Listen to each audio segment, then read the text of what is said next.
Welcome to the Huberman Lab podcast, where we discuss science and science-based tools for everyday life.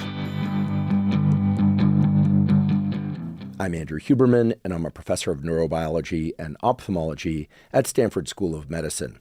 My guest today is Dr. Ellen Langer. Dr. Ellen Langer is a professor of psychology at Harvard University and one of the world's leading pioneers in the mind-body connection, more specifically, how our thoughts impact our health.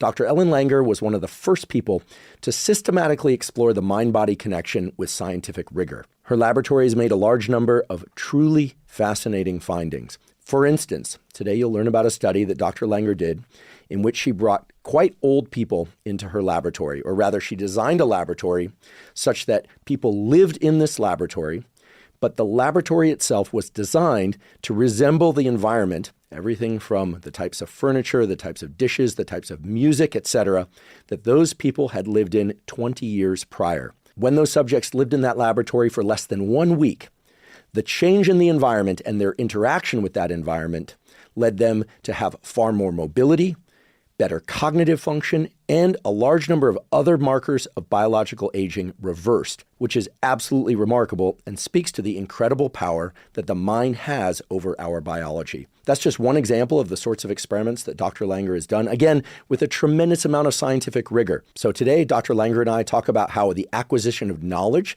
just simply learning about certain biological mechanisms, as well as your mindset about various aspects of your health and well-being, can powerfully dictate your health and well-being. We talk about longevity. We talk about exercise and weight loss. We talk about infectious disease. In fact, we also talk about how mindset can impact cancer outcomes, or rather, overcoming cancer. We discuss examples, mechanisms, and practical application of those mechanisms. By the end of today's episode, I assure you that Dr. Ellen Langer will change the way that you think about the mind-body connection, the way you think about your health, and I assure you it's not all just about positive thinking. In fact, Dr. Ellen Langer gets us to think differently about scientific questions, our health, and just about everything else in the world. You'll soon see she has a quite unique way of thinking, not just about science and health, but also about life in general and what makes for a truly good life. Dr. Ellen Langer is a true luminary and pioneer in this area of mind-body health, and she's a fabulous teacher as well. Before we begin, I'd like to emphasize that this podcast is separate from my teaching and research roles at Stanford. It is, however, part of my desire and effort to bring zero-cost-to-consumer information about science and science-related tools to the general public. In keeping with that theme, this episode does include sponsors. And now for my discussion with Dr. Ellen Langer. Dr. Ellen Langer, welcome. Thank you, Andrew. So great to have you here. There's so many topics that you've worked on and shed light on that impact our daily lives and our internal world and our external world and how they interact. I want to know your definition of mindfulness, and it could take on practical forms, theoretical forms. No, and make it very simple. That when most people hear the word mindful, sadly, they think of meditation. Meditation is great, but it's not mindful. You meditate in order to result in post-meditative mindfulness, okay? So it's a practice. Mindfulness, as I study it, is a way of being. It's not a practice. It's the simple process of noticing. Now, you can get there in one of two ways. Bottom up. Actively notice 3 new things about the person you live with. Walk outside, notice 3 new things. Each time you do this, you see that you didn't know the thing you thought you knew as well as you thought you knew it. But you can also do it top-down. Top-down is recognize that everything is always changing.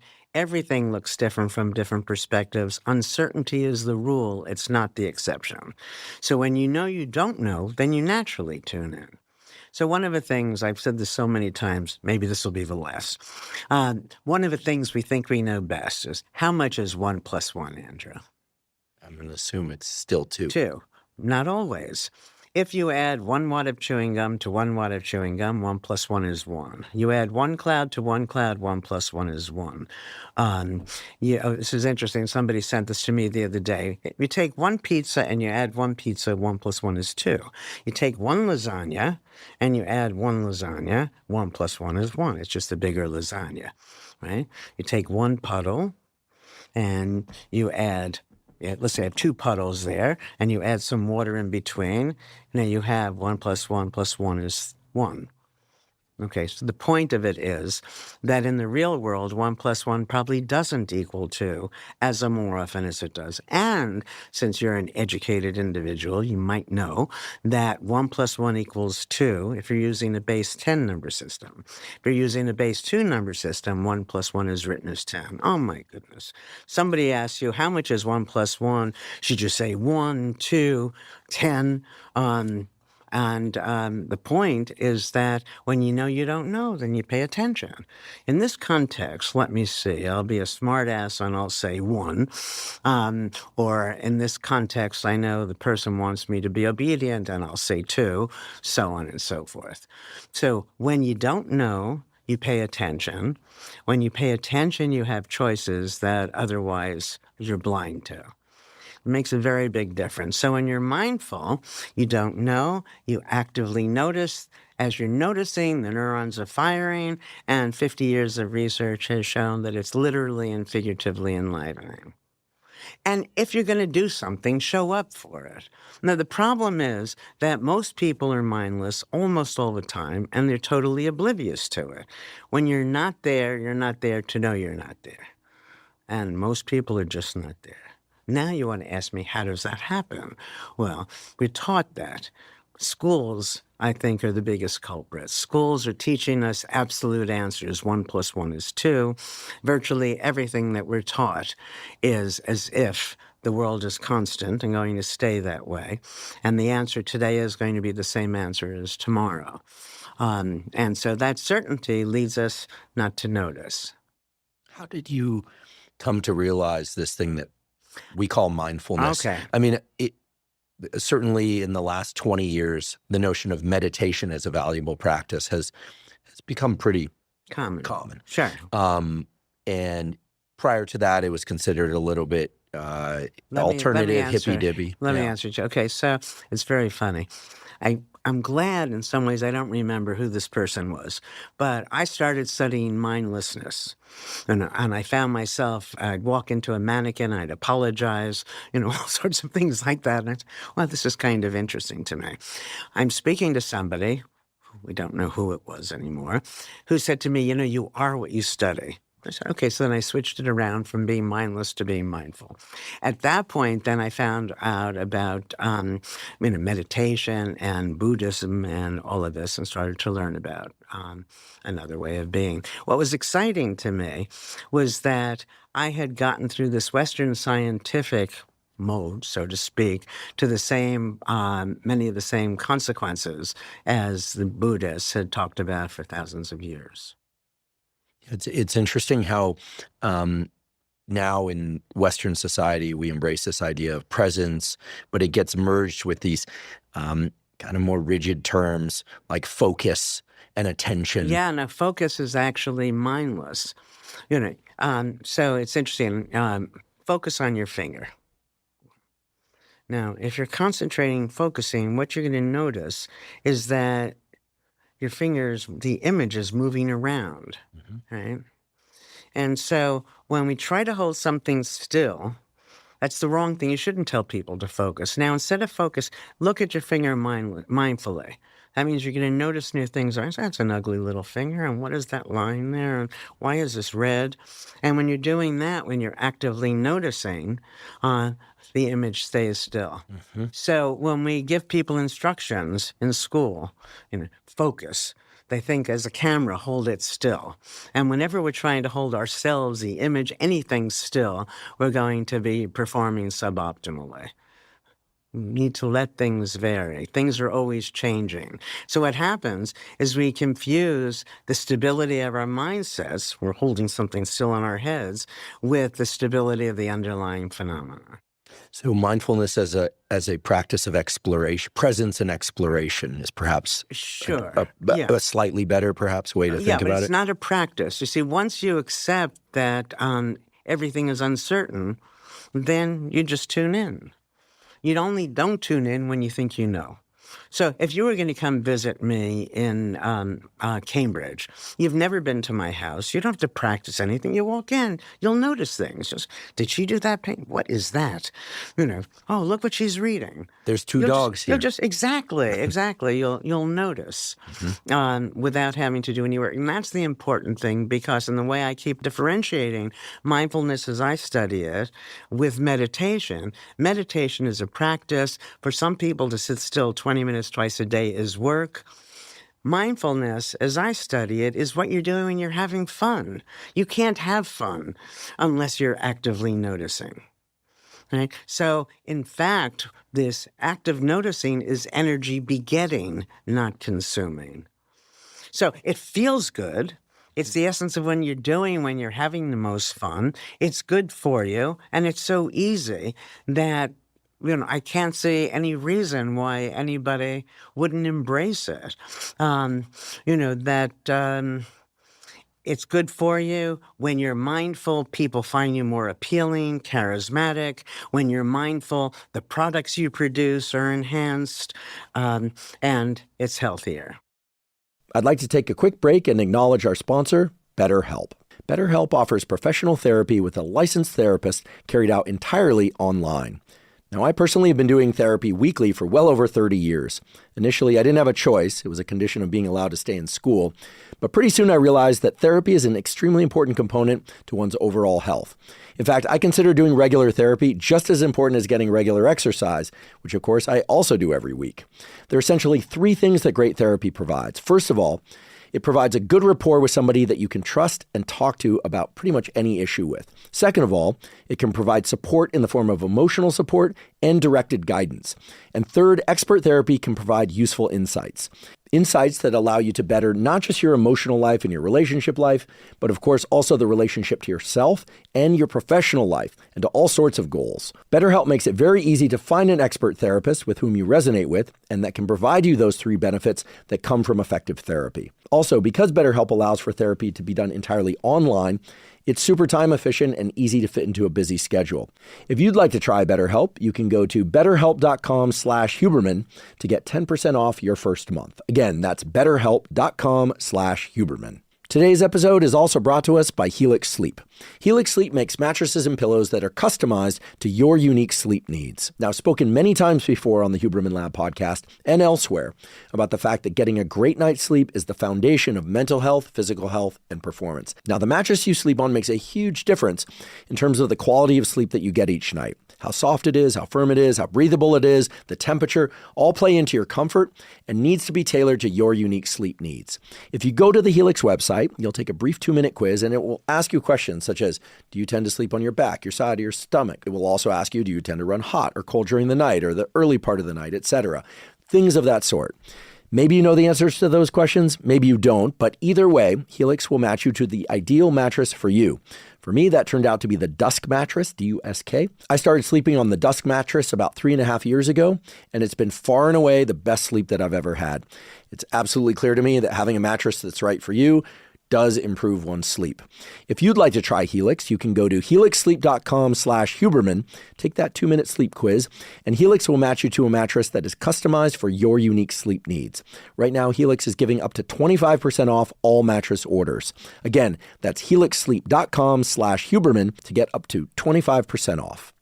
I think for a lot of people, a practice of meditation feels like the best or most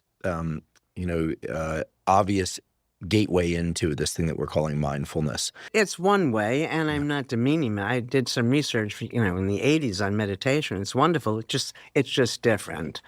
And they're not mutually exclusive. You can do both. And part of the advantage of meditating possibly has nothing to do with the meditation. Why are you going to meditate? You say you want to be a kinder, nicer person. You could just be kinder or nicer, but now if you're going to go to this trouble, 20 minutes twice a day, you're going to sit up and take notice and be a kinder, nicer person. So maybe it's the time investment as opposed to something specific about the meditation Yeah, practice. and, That's a heretical idea in the world of wellness. But of course, but they're not mutually exclusive. So I'm not denying some of the more inherent properties, let's say. But there's this other piece to it. I love the way that you look at things that we take for granted as operating one way through this different perspective. Our mutual friend Allie Crum told me the story that at one point she was in a conversation with you and you said, well, maybe exercise and all its effects on our health is just an epiphenomenon. Could you talk a little bit more about that? I think, first of all, I don't think most people are familiar with what epiphenomena are, but this idea of looking at things through a different portal seems so valuable, regardless of what the experimental outcome turned out to be. And perhaps we should touch on that experimental outcome about labor versus non-labor. There's so much there. I don't know where to go. Well, we want to talk about that, the research with Allie. Let's talk about the study. But before we go to the study, though, let's go to the reason for the study, way back when. All right. So there's so many paths I can take here. Let's take them all. We'll start with one. So I did some research back in the 70s with people in nursing homes. And why did I do that? Because I had somebody in the family who was in a nursing home. It was very distressing to see people just sitting there doing nothing and barely existing. And so we had the idea that if we gave people choices, that might get them more engaged in their living. And so we did that. We gave people encouragement to decide where to see people, whether to visit them in your room, in the lounge. You have to remember, you can't go into an establishment, a business, and turn the whole power structure around. So within reason, we came up with choices people could make. We gave them an opportunity to see a movie. You could see it on Tuesday or Thursday. We gave them a plant to take care of. All right. The comparison group, the tender loving care group, we told them, people will be visiting you and we'll set it up so you'll be visiting in the lounge. Everything was controlled in that way. You can see a movie and we'll let you know if you're going to see it on Tuesday or Thursday. Here's a plant and the nurses will care for it for you. All right. So we do this. We come back, I think it was 3 weeks. Actually, I don't remember. It's been so long. 18 months later, first we took initial measures. Come back 18 months later, those people who were given these choices live longer. And that was the beginning of all of my work on health in some sense. How could it be that making choices results in a longer life? All right, so what is there about choice making? And then the choices were Mickey Mouse choices. You always have choice available to you. You can turn on a light switch. You can do it with your right hand, your left hand, one finger, 3 fingers. Lift your foot. So many choices that you can bring to the table. If choice making is good for you, why don't people do this? And that got me more into the mindlessness and mindfulness work now. Okay, so we have people living longer. How can it be that you're making choices, your mind is active, and your body complies? And so then I thought about it, not in one fell swoop, but realized that this whole notion of mind and body, these are just words. We come together, here I am, all of me, my fingers, my shoulders, my thoughts, as one thing. And if we put the mind and body back together, then the amount of control we have is enormous, right? Wherever I put my mind, I'm also putting my body. So in the Mindful Body, which started off as a memoir, I have lots of stories that show the leading up to this idea. Let me just tell you 2 very quickly. One was I got married. Andrew, you won't believe it. I was obscenely young. And you'll find that if you read the book, I was even younger than admitted because I was secretly married years before that. Okay, so I'm 19 years old, I think. I go to Paris on my honeymoon. We go into this restaurant. I order a mixed grill.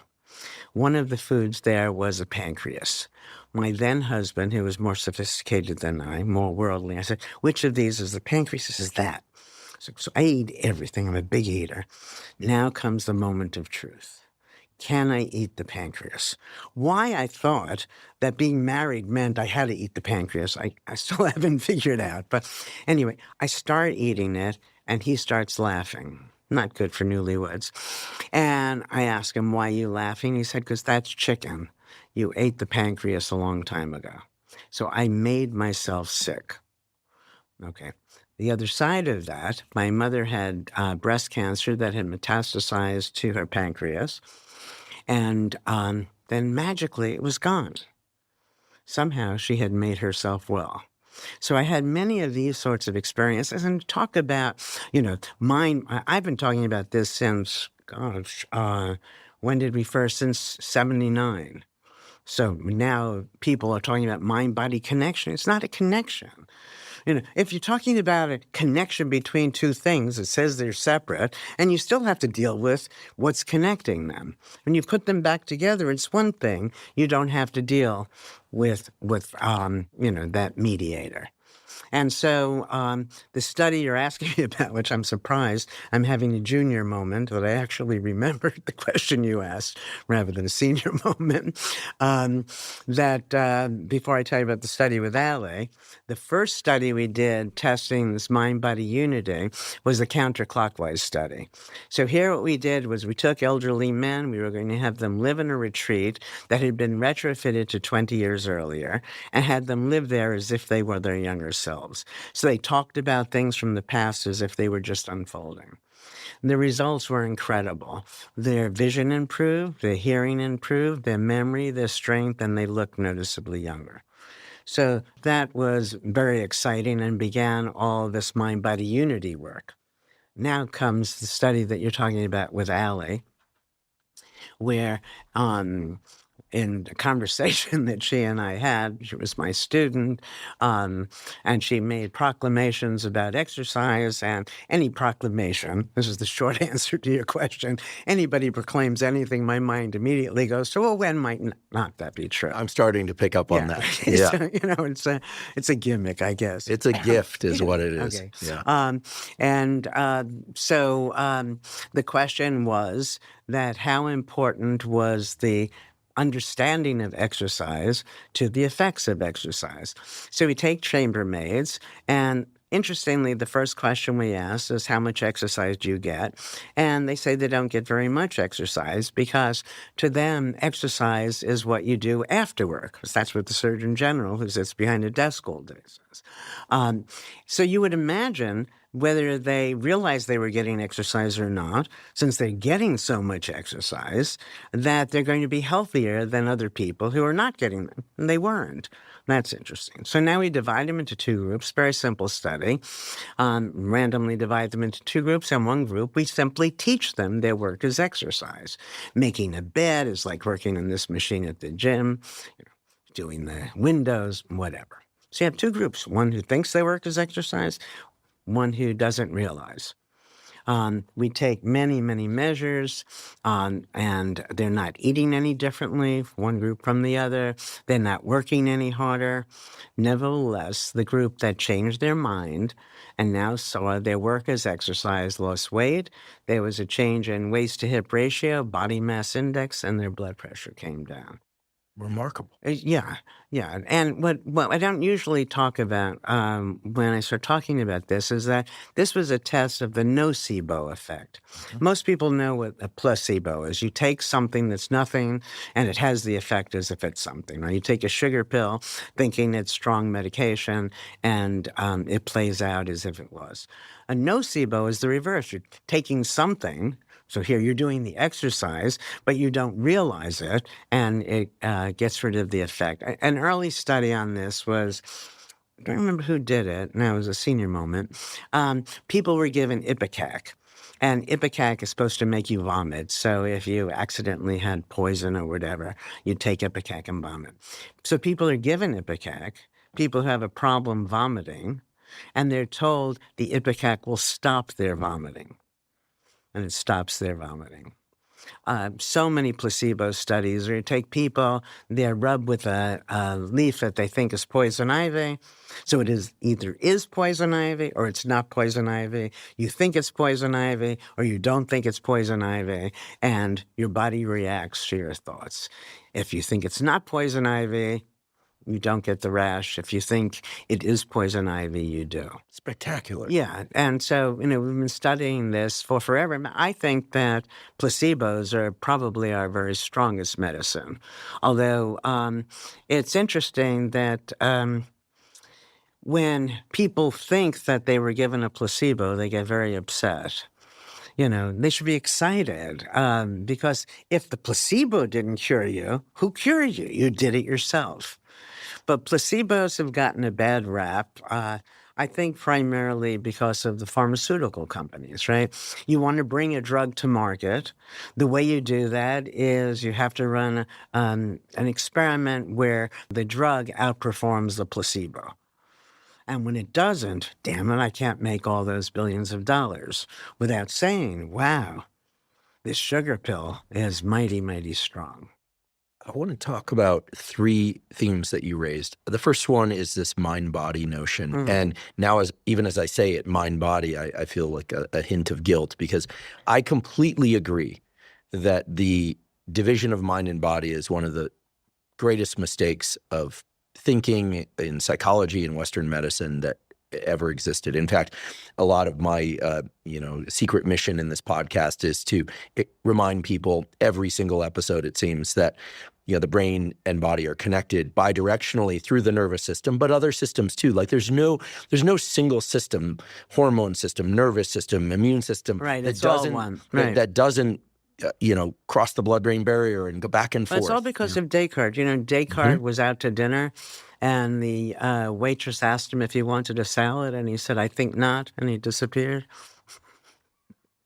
I think I am. Therefore, I was about to ask, how was it? And after that, Andrew, I say, this is not my day job, so I don't have to be funny. I love it. I love it. I've spent a lot of time trying to learn the history of medicine and the merge of philosophy and medicine. There's a wonderful book that if anyone is suffering from insomnia, they should check out because it's extremely detailed and difficult to listen to or read, but it's called The Prince of Medicine, which basically details all the reasons why we are so confused about how medicine is done and should be done. And it has to do with rules and restrictions and cultural conventions. And it's a whole barbed wire mess, basically. But it includes this mess that was created for us, which is this idea that somehow, because the brain is perhaps the seat of our consciousness, to many people, they believe that. But certainly, like if I were to lose a few fingers on my left hand, I'm not sure I would fundamentally be a different person, but if I lost a few millimeters or the equivalent amount of real estate in my brain, my personality could very well change, perhaps for the better. Some would say, and I'm probably now hoping for that event. But all kidding aside, I think the mind-body distinction has really poisoned our thinking about what's possible. And the other experiments that you described, point to what's possible, and I want to talk about those. But maybe if we could just hover on this notion of mind and body as a single thing, that there's an us. I don't want to get too philosophical here, but that there's an us, and our body carries us forward in motor behavior. Well, but like, how should we conceptualize the self if we don't have a mind-body distinction? I don't know why that's a problem. Well, I think I am who I am, period. How does that change whether we want to see me as having a mind, body, and elbows? So explain to me, and then I will explain to you. Yeah, well, what I love is, I'm going to first reflect. What I love is the flexibility of your thinking around these things. Again, it's like maybe exercise, the effects of exercise are epiphenomena, or, so in thinking about mind body, I can't get my, no pun intended, my head around this distinction that if I lose a certain piece of my body, I'm not fundamentally changed. But if I lose a piece of neural real estate, I'm fundamentally different. Well, that's the only thing that anchors me to the idea that they're separate. Why is that true? I mean, if, let's say you're an athlete and you lose two of your fingers, you're not going to be performing in the same way that you performed in the past, and surely you'd end up different. Okay. Yeah, that's it. I'll buy that explanation. Yeah, I mean, I'm just trying to probe this because I think nowadays people think, oh, if I breathe in a certain way, I'll change my state of mind, which is true. If I think differently, get stressed or relaxed, I'll change the way that I breathe. I mean, I think that we're starting to understand the bidirectionality of these things. I think some of the, even the work with the brain, where to assess, this neuroscience now is crazy with fMRIs. And no matter what happens, you want to see what's going on in the brain. And I think that implicitly, in a backwards way, that leads people away from realizing that whatever you're looking for is probably manifested every place. I had this experience. I like doing strange things, and I was out in Kansas City. And so somebody said there's an iridologist. What is an iridologist? Sure, for fun, we'll go to the iridologist.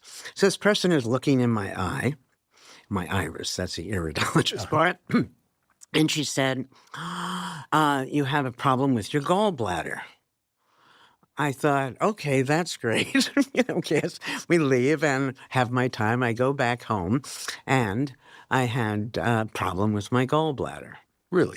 Everything is everywhere. The problem is we don't have the technology to notice it. So when you're happy, your skin is different from when you're not happy. But who can see such small distinctions? But it's there. All we do is look to see where the brain is different. It's all one. Anything, I believe, anything that's happening on any level is simultaneously, not sequentially, more or less happening on every level. So a teardrop of sadness biochemically is different from a teardrop of joy. And so it's all there. We just have to notice. I have no memory now of what it was you said that led to that on my part, but I'm glad I said it anyway. Yeah, we're probing mind, body, and their interconnectedness. And so this iridologist, I've never heard that term before. This iridologist, it could be, based on what we were discussing a few moments ago, it could be that the suggestion that there was a problem with your gallbladder led to a problem with your gallbladder, or do you think that she had some or he had some diagnostic knowledge? I hadn't even considered the former, which is strange to me. No, I just assumed that she was seeing something, and. But your idea, but either way is fascinating, right? Somehow, by somebody suggesting you have a gallbladder problem, to have a gallbladder problem. That's wild. Yeah. What are your thoughts on things like acupuncture and when I think about acupuncture, I'm not just thinking about the needles. The few times I've been to an acupuncturist, the first thing they do is they ask you to stick out your tongue. They are able to diagnose tongue texture and color and. I think everything is everywhere, although there's, I teach health psych at Harvard, and there's some data on it being mostly placebo. But, and that sounds like a downer, but most of everything is placebo. What does that mean? That virtually everything is controlled by our thoughts. And we need to embrace that to make the changes that most of us desire. So in other words, going to an acupuncturist itself means I want to find answers, and seeking you are more likely to find, and then you're in a position to improve.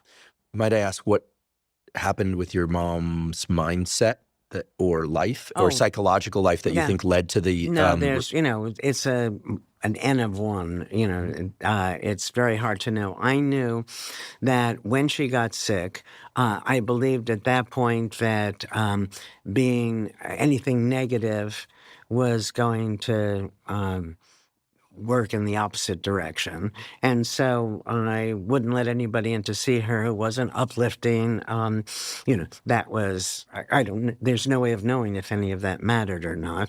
I went and got her a very expensive set of golf clubs, She wasn't a big golfer, but, my reasoning was that, I must believe she's going to be better, or why would I have spent the money?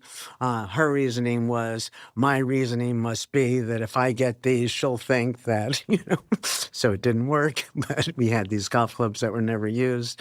I don't know. I believe that we have more control. At that point, I hadn't done all of these experiments that might have led me to push even harder. It was kind of funny, though, because the way I had cognized everything back then was the importance of perceived control. And so I had these data people living longer and so on. And yet, mindlessly, I virtually took over her life, deciding who can see or what she can do. But I don't know, and I don't think there would have been, with just one person, any way of knowing what led to the disease going away.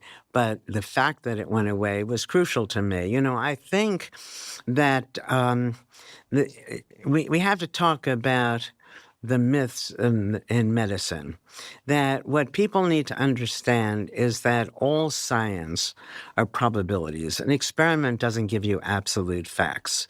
And we teach these probabilities as if they're absolute, and give up a great deal of control by doing so.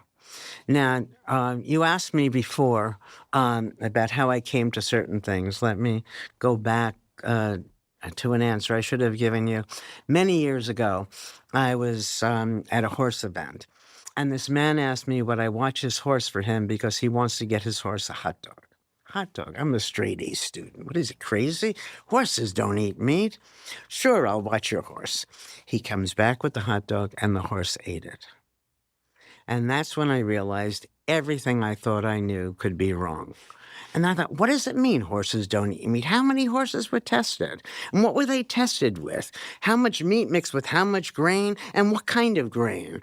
And how big are these horses? And when was the last, and so on. And it all opened up. And I said, how could we make such a statement? Horses don't eat meat. But when you think about science, that imagine if you did the experiment and you're trying to teach somebody what you found. You say, these particular horses who hadn't eaten for 3 days were given this grain, and under those circumstances, 80% of them didn't eat meat. That's a mouthful. Right? You can't, communicate that way, so you abbreviate it. Horses don't eat meat. So it's not in the telling that's the problem. It's in the receiving of the information. We have to know that these things are, are just not true to the one. But it's very important because every time you're given a diagnosis, you take the diagnosis as real. Well, it's not the case that they can be sure that all of these symptoms mean you have this disease. And if you have, quote, this disease, we don't know that all of the people who have it are going to follow. And it becomes very unlikely when you turn it all inside out that way. And so another part of this that we can get into or not is people's understanding probabilities in general, and that you can't predict. Now, people ask for answers all the time, even the how much is 1 and 1. Should I have the surgery? What is the disease that I have? And by recognizing that all information that's given is for the group, not for the individual. A few examples of this is kind of funny. I say, Michael Jordan and I are going to have a foul shooting contest. We each get to shoot one basket. Who's going to win? Well, most people are just going to quickly say Michael Jordan. All right. How much money are you willing to bet on this? One shot each. $1 million. I'll give you $1 million if Ellen Langer wins. You give me, or I'll give you $1 million if Michael Jordan wins. You give me $500,000 if Ellen Langer wins. First, you think he'll take the bet, but when you think about it, no, he sometimes misses. She sometimes makes the basket. Maybe had a fight with his wife, didn't sleep well, maybe she is in top form and this is now the moment she's going to make that basket. Or make it simple. He said to himself, let the older woman win. Why not? Really? And when you think of all the reasons why it could be the case that I could win, all of a sudden you become less certain. Now, certainly, if we were shooting 100 baskets, he would win. Let me give you another example I use too often because I don't know which of these will feel right. You go and to a Mercedes parking lot, or pick your favorite car. And let's say there are 100 cars there. You choose one, and if it starts, I will give you $1 million. If it doesn't start, you give me your full life savings, assuming it's under $1 million, capped at $1 million. All right. Now, Mercedes are wonderful cars. Nobody is going to take that bet. Everybody knows, sometimes it doesn't work. Sometimes the genius gets something wrong. Sometimes the car is a lemon, and so on. So what we mean when we say, if you were going to start 100 cars, most of them are going to start. But you can't predict which one isn't going to. Well, in life, I'm happy if an operation is good for most people. I want to know, is it going to work for me? And there's no way to know that. You can never predict the individual case. But, Andrew, we don't have to worry about that because you can always predict or control your reaction to whatever is happening. So it doesn't matter as much. You see, if I can be happy whether this occurs or the opposite occurs, I care less about which way it turns out. But right now, we're all brought up in a world where we have these good things, we have these bad things. You've got to kill yourself to get the good things, step over whoever you can to avoid the bad things. Once you recognize that's all in your head, you just be still. My favorite example, this is for me, was so funny.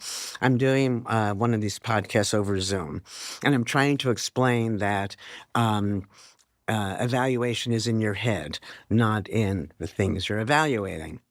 I say, as an example, so if the internet went out right now, it wouldn't be terrible. I'd go have lunch. The internet went out just at that moment, and I did have lunch because I had put the suggestion in my mind. Most things don't matter. We don't recognize that. And I think I have a few one-liners that if people understand or care about nothing else that I've said, take this to heart. That next time you're stressed, ask yourself, is it a tragedy or an inconvenience? It's almost never a tragedy.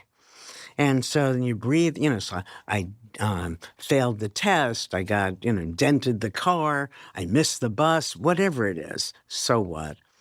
And so, you take a deep breath and come back to yourself and realize that most of the things that make us crazed are unnecessary.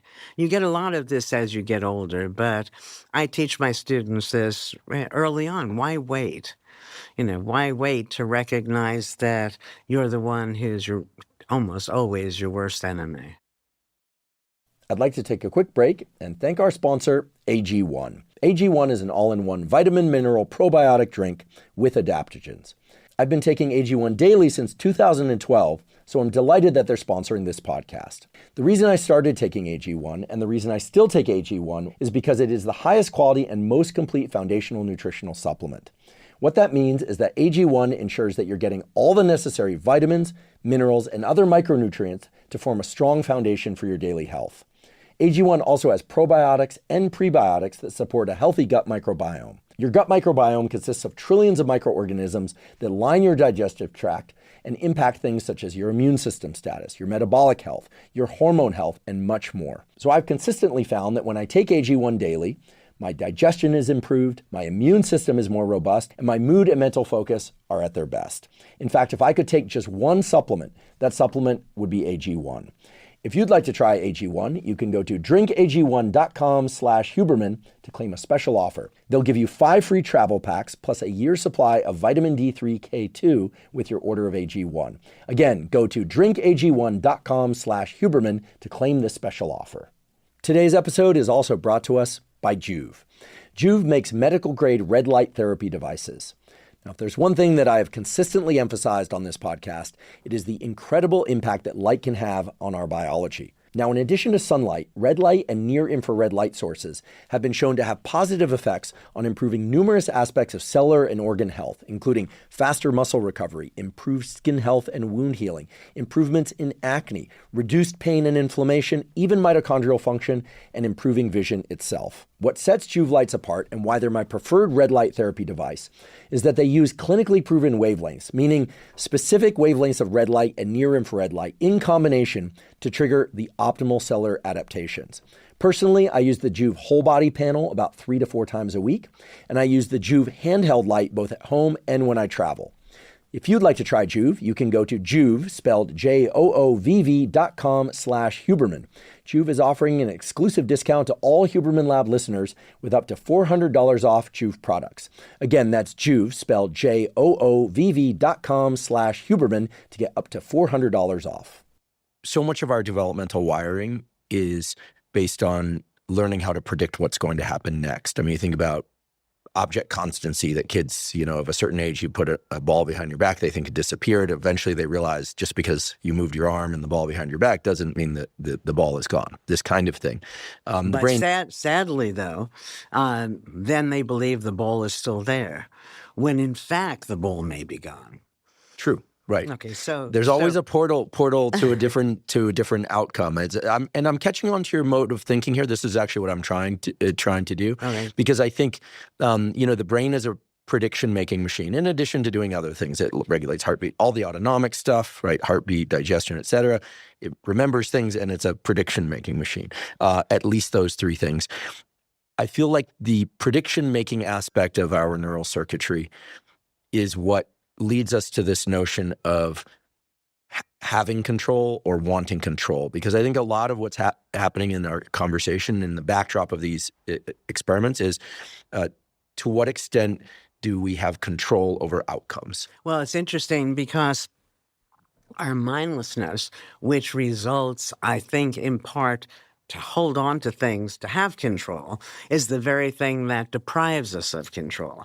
Because again, things are changing. You're holding it still in your mind, so you're living with somebody, or you meet somebody, and you right away you decide what size that person up. So now you can control your interactions with them, but what you're doing is ignoring all the times the person is not like that, and all the ways that the relationship could have otherwise grown. That we, in general, and this is, I have a psychological treatment for chronic illness. It's all based on the same idea of change. Things are changing. We're always holding it still.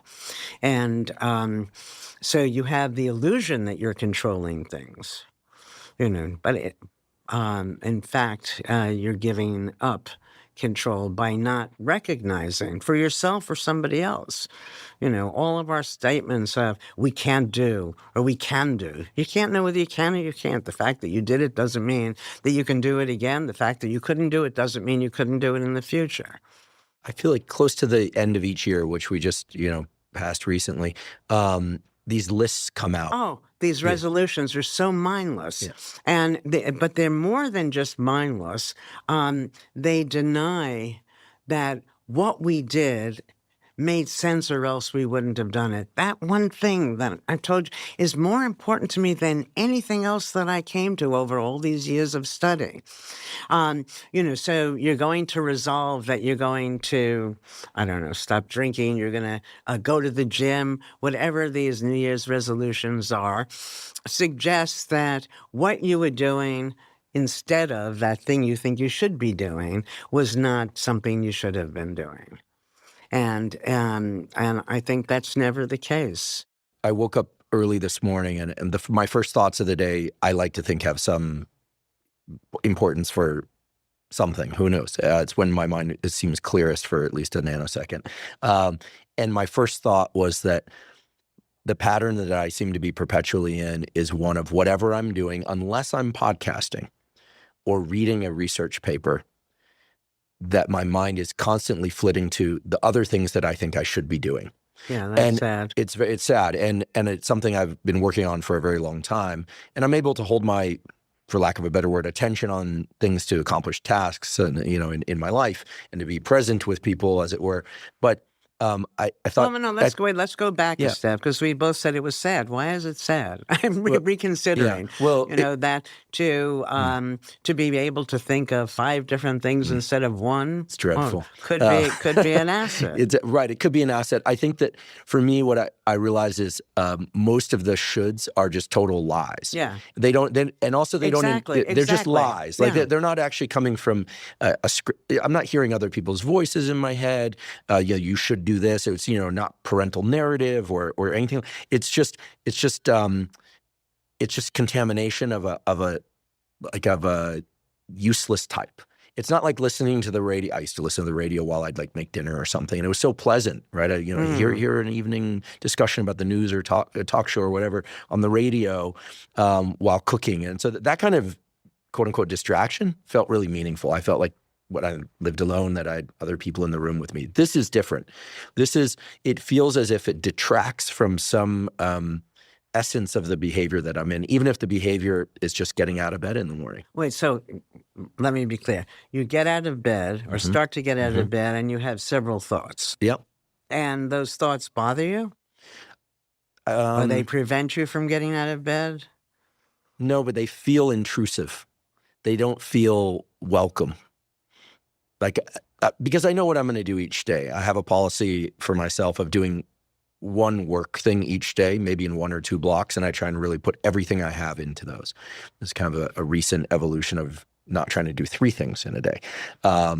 Maybe it's a function of getting older, but I get so much more satisfaction and get truly so much more done from just doing one thing in my work life each day. I don't even understand the one thing idea, that people talk about multitasking, which is what you're saying, and you're better not to multitask, but you're always multitasking, right?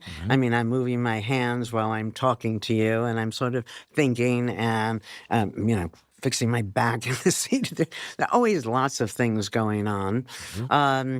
And I think that also tasks, so let's say you're a kid and you're doing your social studies homework, and then you're doing your math homework.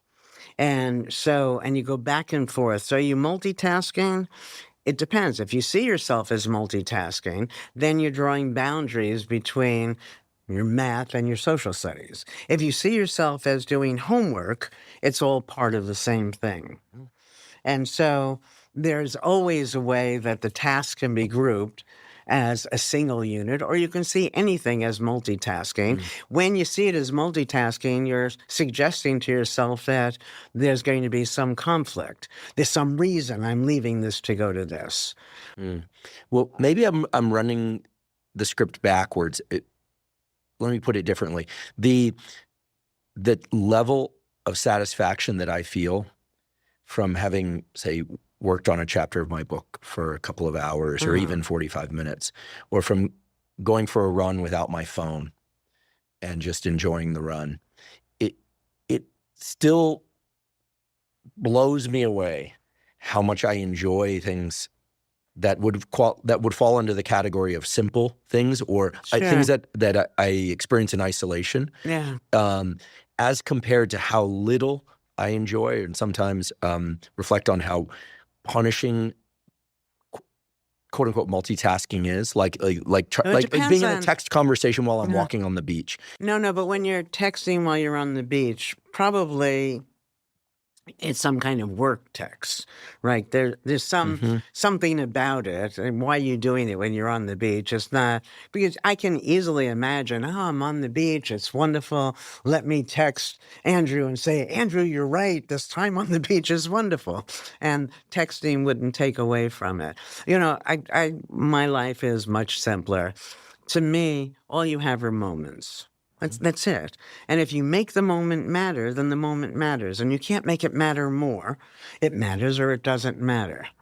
And so the question, when you're lost doing, or found really, I don't want to say lost when we're writing. I find myself when I'm writing. But when you're, engaged in an activity, you're making each of those moments matter. But, they should matter as much. I had this thought that I would help people who were stressed, and I would say to them, okay, so assuming that their vision is reasonable, I would just thread a needle. Threading the needle. And then I'd ask them how they felt. And everybody's going to feel fine because you're actively engaged and doing something. You're not engaged in what people call monkey brain or whatever, worrying about tomorrow, worrying about, so on. So to go back to your three things, it's like the text on the beach is not an I love you text, because I don't see why that would distract you. I could imagine being anywhere doing multiple things where I'm sharing what I'm doing, but I'm not seeing them, oh, I have to do this work thing. And then the question is, why see the work thing that way? And especially someone like you, where you don't need any of this anymore anyway. Well, that's a discussion unto itself. But it's important. And so that if it's all fun, it doesn't matter. I was on this panel in Australia. Well, first, each of us gave a talk, some big shots, and then, unbeknownst to us, they brought us all out. And so we're sitting there, and I'm the last one to be asked. And the question was, what's on your bucket list? And so the first person answers what's on the next person, and we get 5. Now it's my turn. So I've had some time to think about this. And, my first thought, I don't have a bucket list. But of course, that I'm going to say, well, it's good not to have a bucket list, or else I'd have a bucket list. So then I'm able to say why I don't have a bucket list. If you imagine you're like a glass, and the water is full, or whatever, vodka in this case, that it's full. You can't do more than that. And so if the moment is meaningful, you don't have to be writing that book, being in love, on a vacation in Paris, and so I think we have all these crazy notions, even the idea of, I've talked about this before, work-life balance. Ooh, that's scary to me.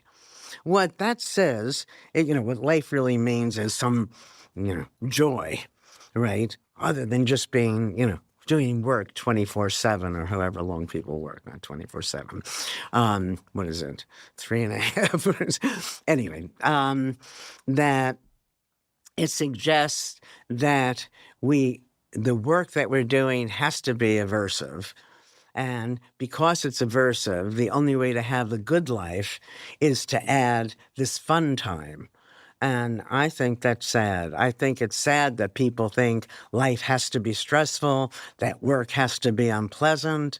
That no matter what you're doing, I believe there's a way of doing it so that it's fun.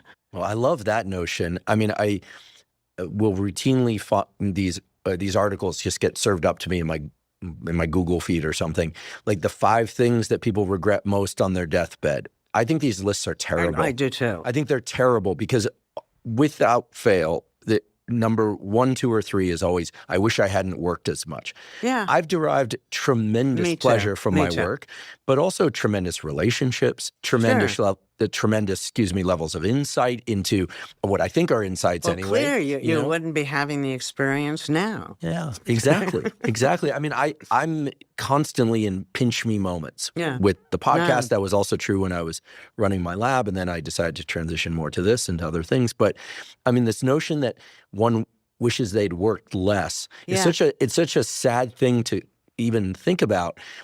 But it also implies that somebody who enjoys their work doesn't enjoy their family or their relationships. Right. And that certainly isn't true either. So there are all these assumptions that are written into these lists. I'm actually quite opposed to lists of that sort in a short media article form, because I think, it clearly doesn't change behavior. Right. I mean, people have been talking about, drink less.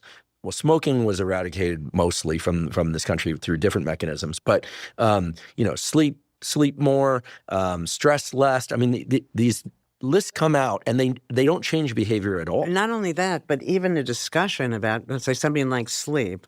I find it outrageous. We might even disagree on this here. But when people say how much sleep you need.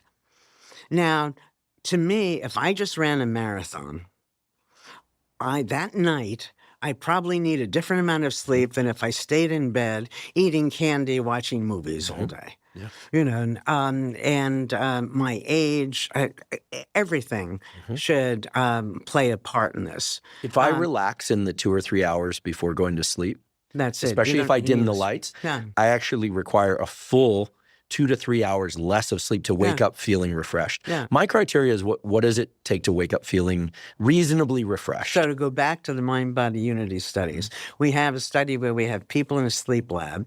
They wake up and the clock tells them they got 2 hours more sleep than they actually got, 2 hours fewer, or the amount of sleep they got. Biological and cognitive functioning follow perceived amount of sleep. Yeah, this is such an important study. I was going to bring it up later, but I'm so glad you brought it up now.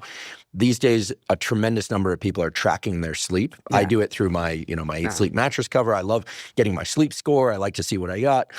People do it with the Oura Ring or the Whoop Band, or pick your favorite technology nowadays, or Apple Watch, whatever. If I understand this study correctly, the perception of how much sleep people got based on their knowledge of a number, a score, et cetera, dictates their cognitive performance and their physical well-being. Yeah. This runs countercurrent to like everything in the wellness biohacking movement.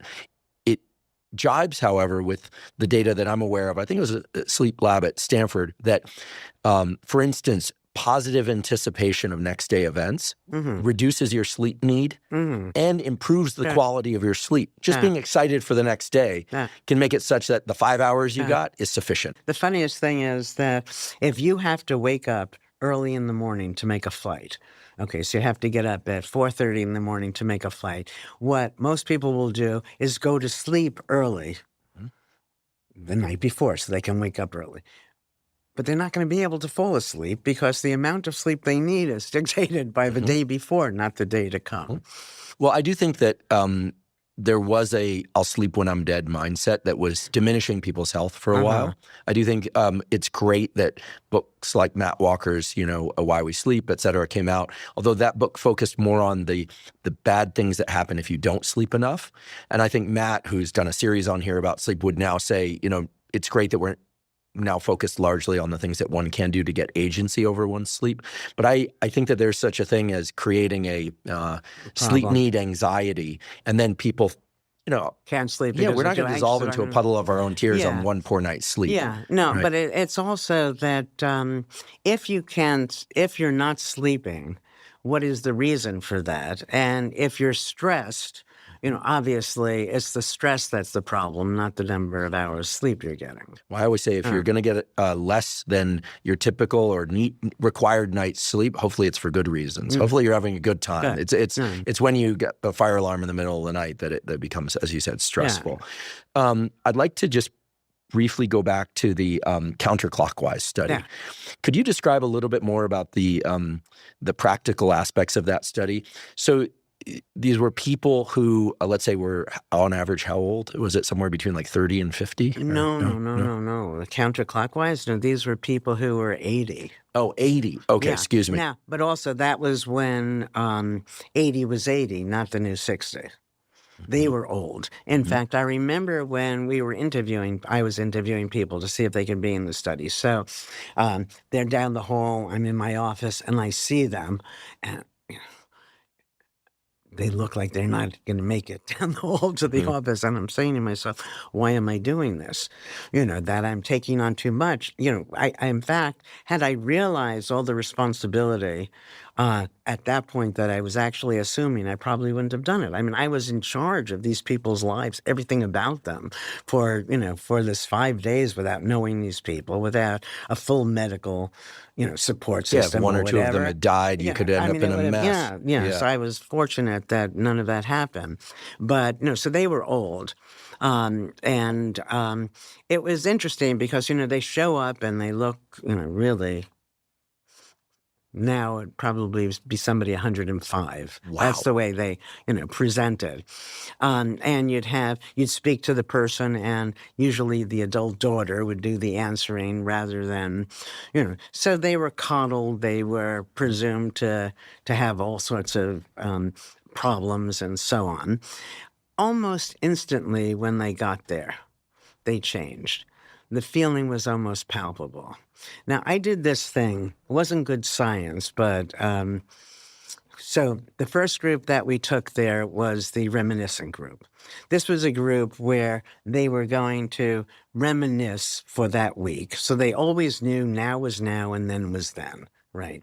That was a control group.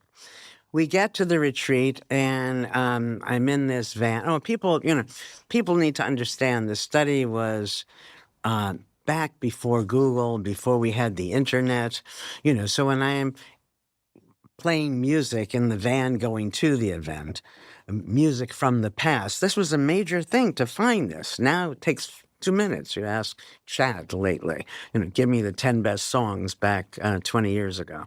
At any rate, so I'm on the bus with them, music playing from the past playing. We get very close to the retreat, and all of a sudden I realize that I was sexist at the time, oblivious, that none of my male graduate students were with me. That meant I had 7 old men and at least 7 heavy suitcases. There was no way that I was going to carry their suitcases upstairs. So, unplanned for, we get off the bus, and I say, you're in charge of your own suitcase. I don't care if you move it an inch at a time to get it to your room, or you unpack it here, a shirt at a time, however you want to do it. Now imagine, nothing else, the difference between somebody who's coddled, who's not even thought to be able to respond to a question, where the daughter or son would answer for them, to now they're in charge of their whole lives. And that meant that even the comparison group was going to do well, which they did, just not quite as well as the other group. And for me, that was fine because, as you mentioned before, my work is all about possibility. I'm not interested in describing what is. I'm interested in seeing what may be. So if I got one monkey to say, hey, Ellen, that's nonsense, that would be fine if we couldn't train the rest of them, but it would lead us to different views of language. I love this approach to science of seeing what may be. I have to say, there's this little script running in the back of my mind, and now I'm not going to judge it. The sorts of experiments and the general line of inquiry that you've been involved in for, some time now, to me runs countercurrent to my perception of, I'm just going to be honest because I'm a West Coast guy, the Harvard campus and the idea that science is done in a particular way. A very brief anecdote, the folks that founded at the Esalen Institute in Big Sur were at Stanford at one point. They weren't professors, but there's a story, and I believe the story, that they had proposed at that time a class on mindfulness and breathing to bring Stan Graff through and some other people. And this was probably the late 70s, early 80s. And whatever the cultural norms were at Stanford at that time, they claimed they were basically run off campus, went and started Esalen. I don't know if it's a true story, but I like the story anyway. My lab at Stanford ran a study on particular patterns of breathing along with David Spiegel and how it can be used to, self-adjust stress levels and reduce stress levels. Okay, so nowadays there's grants given for this kind of stuff and meditation. So there's been a huge shift in the academic cultural milieu. But given that you've been running these sorts of, seeing what may be types of studies for a number of years at a campus that I consider as more kind of like East Coast dyed-in-the-wool notions of how science is done. I want to know, A, how was it received early on? B, did you care? C, is it in your nature, and has it always been in your nature to kind of test the elements? Because I sense, but I could be completely wrong because I'm not a psychologist, that I'm an that you iconoclast. delight in kind of not poking the bear, but playing with ideas that are kind of heretical. Well, I would use the methods of the field. Mm-hmm. It was just the questions that were different. So they weren't seen to be quite as different as you're suggesting. Did any of your colleagues think No. Great. Okay. No. I love hearing that because it shatters my notions of kind of East Coast No, they Ivy didn't League to academia. me. I mean, perhaps behind my back, but well, clearly it's worked out. And nowadays, there are multiple labs at Harvard working on happiness, working on mindfulness. And I mean, you've pioneered an entire field and a way. But I'm more interested in the way of thinking that was so it's interesting. The 8-year-old Ellen Langer, well, maybe cookies are the nutritious stuff.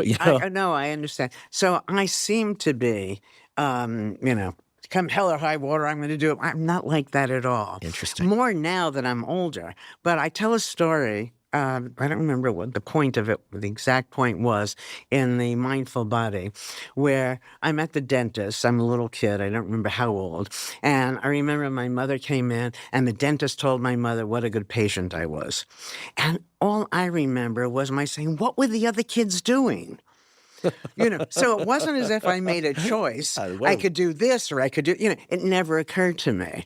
And so lots of these ideas, are not against or what, I don't know where they come from. I know Lee Ross so Lee was a professor at Stanford. And I remember having a conversation where he said, Ellen, you're from Mars. And I said, I'm not so different. He says, okay, so you're a normal, not an exceptional Martian, but you're still a Martian.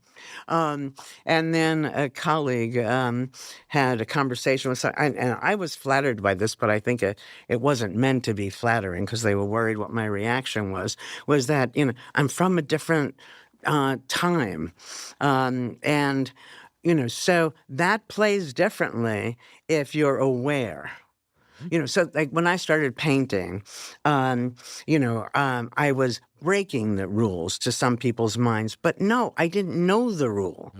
And so I was just doing what felt natural. Well, I have to introduce you to my good friend, Rick Rubin, who's been on this podcast a few times because he wrote The Creative Act. He's basically, his life has been spent, trying to pull out the best creative works from musicians, and he's been involved in other things too. And he just has a kind of supernatural level of ability to do this. And he keeps coming back to this thing in our discussions, but also in his book and elsewhere about how the impediment, the greatest impediment to the creative process is to think about the publicity or cultural milieu that it's going to exist in. That he really believes that these things are offerings to God, to the universe, to whatever that come through us, and that the barrier is it's almost like the self-awareness is the barrier. So one of the earlier titles of the Mindful Body was "Who Says So?"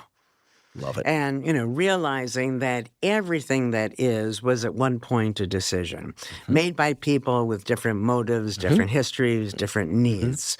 When you put people, as I say, back in the equation, everything becomes mutable. Everything. So...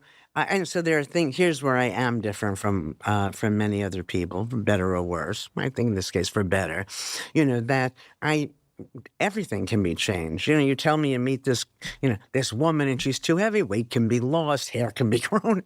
Everything can be changed. So I'd give a talk when I was very young, and I'm here on the stage, and the audience is all the way back here, and I knew that was going to make me nervous. So what I did was move all the chairs to be closer to me. Now, if you said to anybody, can you move the chairs? Everybody would say, of course. But mindlessly, it doesn't occur to you. It doesn't occur to you that what is doesn't have to be as it is. And it, the older I get, the more malleable everything seems to be. Even a thing, to go back, so I don't know why this comes to mind, but it does.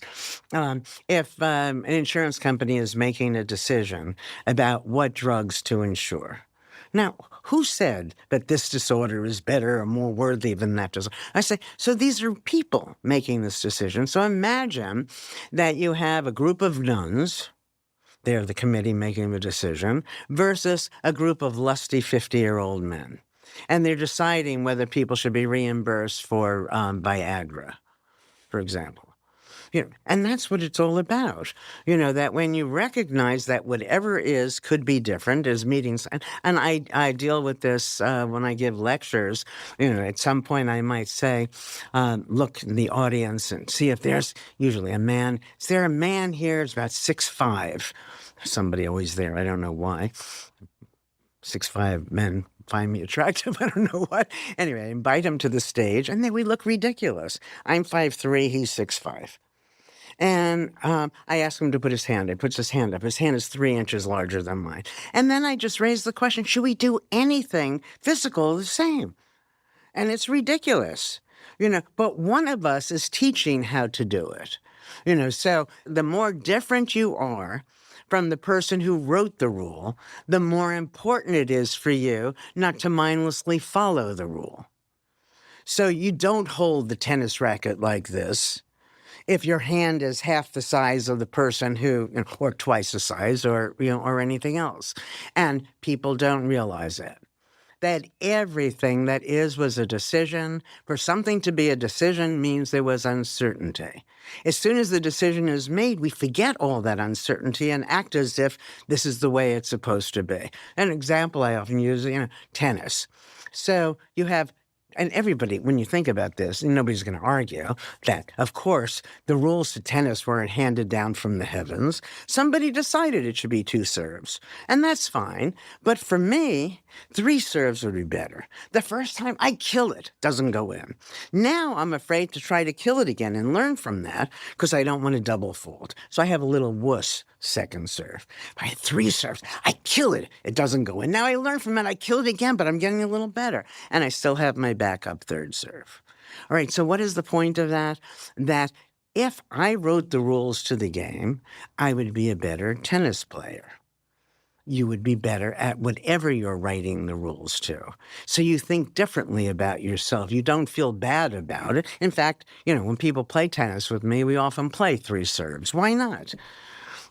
Everything about it is up for grabs. And, so what happens is the lower down you are on the totem pole, the fewer of these things, games, ways of being that you yourself have created, the more you're trying to fit yourself into some form that isn't so comfortable. So we need to appreciate that rules, laws, everything was just somebody's decision about how things should be. And, don't violate them purposely, but if they don't fit, legality is not the same thing as morality. By law, one was not allowed interracial marriage. By law, one was not allowed to be gay. By law, so on and so forth. One wasn't allowed to drink at one point, and so on. These are not moral issues. These are a group of people who are making a decision for the rest of us. If it doesn't hurt, fine. But, if it does, fight it, deviate, at least live the life you want to live. I'd like to take a quick break and acknowledge one of our sponsors, Function. Last year, I became a Function member after searching for the most comprehensive approach to lab testing. Function provides over 100 advanced lab tests that give you a key snapshot of your entire bodily health. This snapshot offers you with insights on your heart health, hormone health, immune functioning, nutrient levels, and much more. They've also recently added tests for toxins such as BPA exposure from harmful plastics and tests for PFASs or forever chemicals. Function not only provides testing of over 100 biomarkers key to your physical and mental health, but it also analyzes these results and provides insights from top doctors who are expert in the relevant areas. For example, in one of my first tests with Function, I learned that I had elevated levels of mercury in my blood. Function not only helped me detect that, but offered insights into how best to reduce my mercury levels, which included limiting my tuna consumption. I'd been eating a lot of tuna, while also making an effort to eat more leafy greens and supplementing with NAC and acetylcysteine, both of which can support glutathione production and detoxification. And I should say, by taking a second Function test, That approach worked. Comprehensive blood testing is vitally important. There's so many things related to your mental and physical health that can only be detected in a blood test.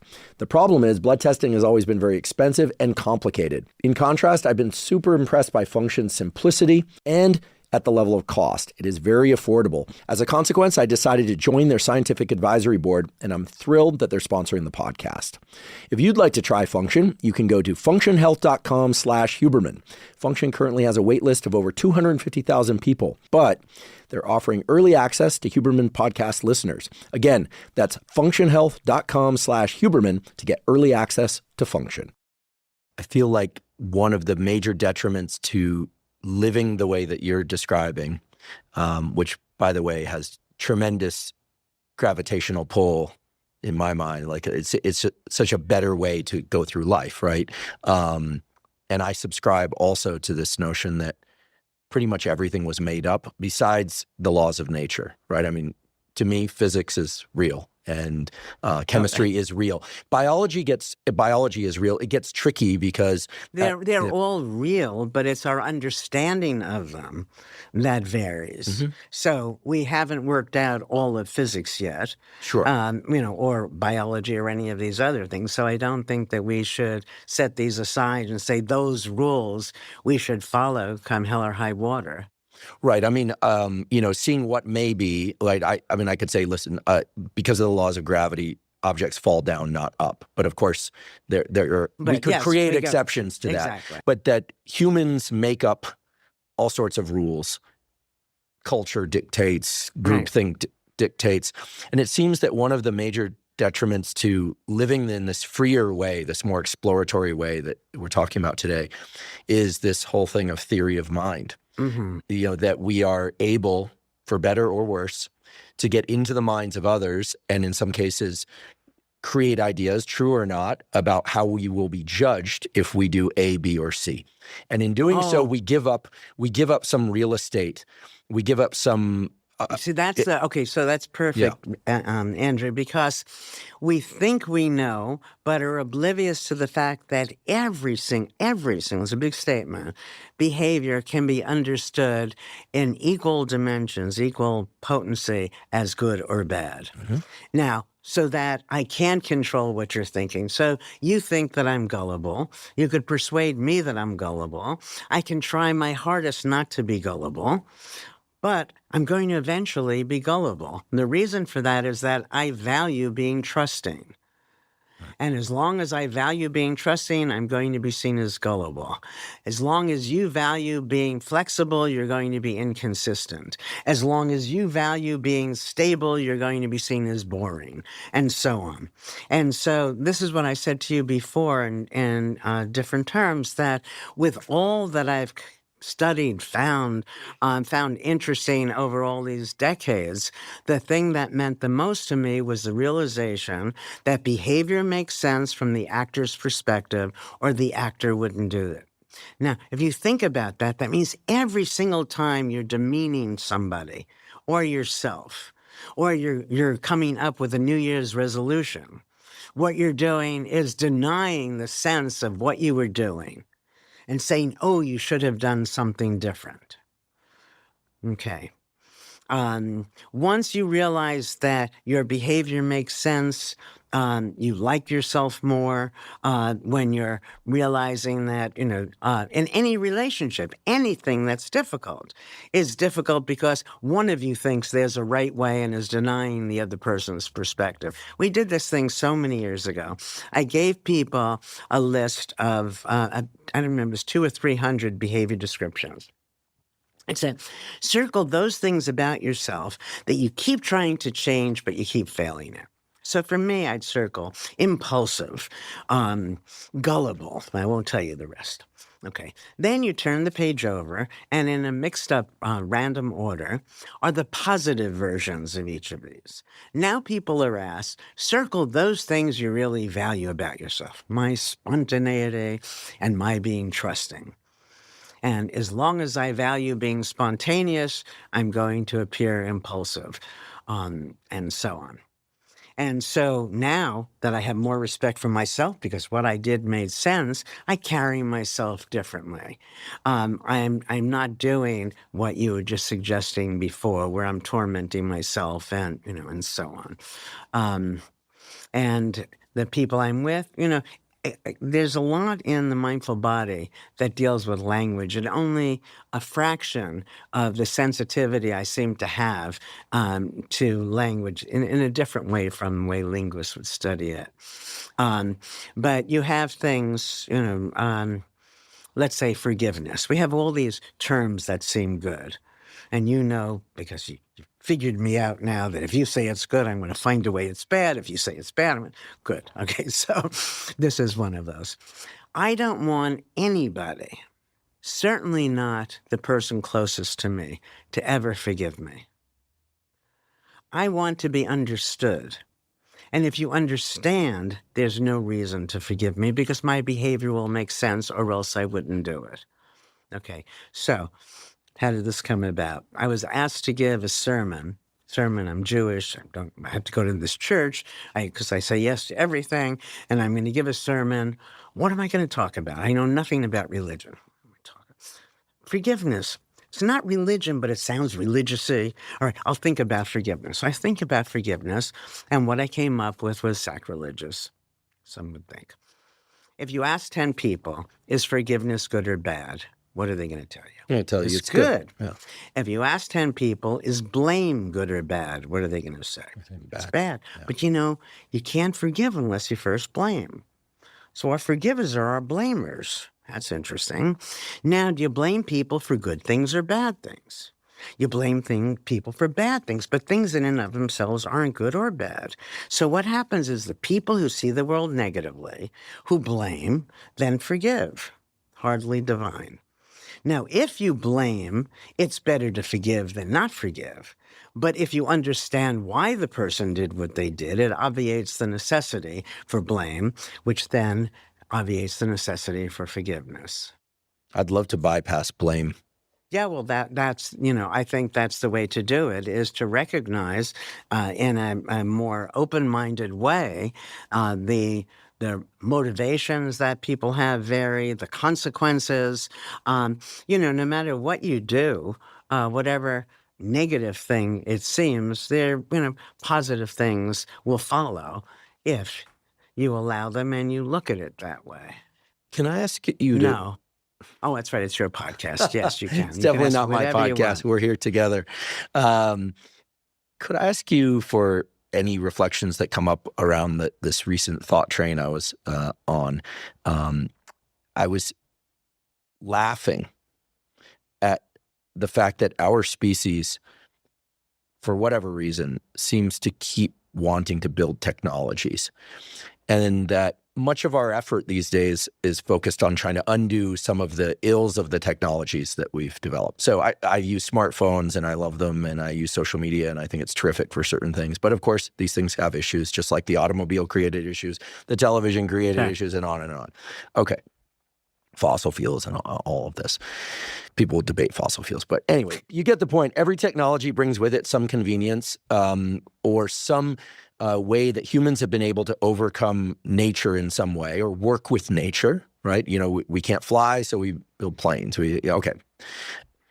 And I just decided to look at this through a different lens. Like this is amazing. We're sending rockets into space. We'll probably colonize Mars not too long from now if Elon figures it out. And I get the sense that he probably will. We got AI just this last week. There's this whole AI thing. Yeah. And so then I started thinking at what point do we just kind of stop? And the answer is pretty clear. It's unlikely that humans are ever going to stop this kind of itch to develop technology. And I thought, wow, we're the only species that does this. If the raccoons get together and they think, okay, let's figure out how to pick locks, actually how to pick locks, as opposed to just go in through crawl spaces. If they've been working on that, they're still failing miserably, right? As far as I know. So it's something so unique to our species among the old world primates to develop technologies. Other animals do it. Crows do it. Other primates do it. But we are really the utmost example of this. And I just wonder, like, what do you think the human compulsion is to develop technologies? I don't think there's a compulsion to develop anything in particular.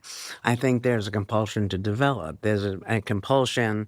I wouldn't call it compulsion because that sounds negative, but I think that A drive. No, all mindfulness is noticing new things, creating new things. With that creation, we're maximally alive, and so if we happen to be on the technology train, then it's technology that's going to get our attention. The people who are in other areas, whether it's creating music, doing what you and I do, it doesn't seem to me any different in principle. What do you think that's about? I'm not asking us to go into evolutionary psychology here, but what do you think it is that humans have this generative spirit in their mind body, same thing, to express and to create things that have some durability in time, or that are just an expression of where we are? I mean, it's so unusual. I don't think that its durability is what matters. I think then that becomes a social construction. What is the group, the Asians, monks who are going to create art? And, as soon as it's finished, then you bring it down to the water and, to show that nothing lasts. Yeah. Sandcastle, no selfie, I call it. Sandcastle, no selfie. Right. You're just doing it to do it. I actually do a lot of writing these days that like in my brain, I've always called sandcastle, no selfie. Like it's getting washed away. And then someone says, well, you could take a photo of it. It's like, nope, actually, I just do it just to see. It's just a practice of getting out what I feel I need to get out. Well, so for my mindfulness book, which I wrote way back when, the secretary I had then was a wonderful guy, but didn't know anything about computers, and I knew less. And so I would give him something, and I'd say, insert this, page 20, whatever. And he would just sort of randomly, because he didn't know what he was doing either. And then at some point, he lost an entire draft of the book. To sort of imagine, and my first thought was probably more typical than my second thought, which is to go crazy. Oh my God, And then I said to myself, what makes me think that draft was better than the next draft that I can come up with? In some sense, a version of your who cares. And then I just started working on it again. At some point when you're writing these research papers, I think most people come to the point where, first numbers count, right? How many publications, Then at some point, the game changes and you don't care about the number, and that's freeing. And so it seems a little similar. I think that for people to recognize that excitement can be gotten, the threading of the needle, as I said before, would make much of life feel differently. So we did, this is going to seem strange kind of answer here, but we took people who didn't like rap music, people who didn't like football, people who didn't like art. Okay, so a lot of haters, right? People who don't like anything. One group is just given the activity. The next group is asked to notice one new thing about it. The next group, 3 new things about it. They're doing it or observing it? Well, if it's football, they're observing. Okay. It doesn't matter if you're observing the rear ends of the football players. Just noticing new things. And the more you notice, the more you like what you're noticing. And to recognize that that's how simple it is. Now, most people, especially when you're younger, you're waiting for something to pull you. Something to grab me and get me all excited. And how freeing if people were taught that you could grab it, whatever the it is, just by noticing. You don't have to hold on to the thing you're holding on to when you're recognizing that you could hold on to the next thing. And I saw this Seinfeld. This was so funny. I thought, it must have been old Seinfeld. He, after the show, he does a 5-minute stand-up. And I'm going to not do it as well as he, but nor should I. He says, what is this thing with appetites? You go out to dinner and people say, don't eat the bread, you're going to spoil your appetite. There's so many appetites. You spoil this one, there's another one right behind it.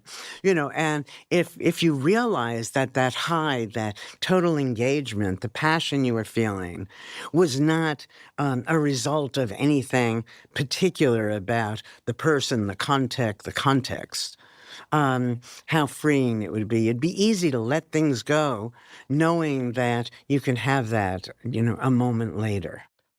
This is why at some point in my life, I'm going to tell my team 6 months and I'm done, and I'm going to go do art. And I just don't want to scare anybody. But I love the idea of being able to switch venue and possibly to even change identity, which is something I'd like to talk to you about. Well, the art is kind of interesting, that I started painting when I was about 50. And I was one of those kids who couldn't draw. And I'm going to think of education. What mark might I have made on a page that would have led an elementary school teacher to lead me to believe that I had no artistic ability?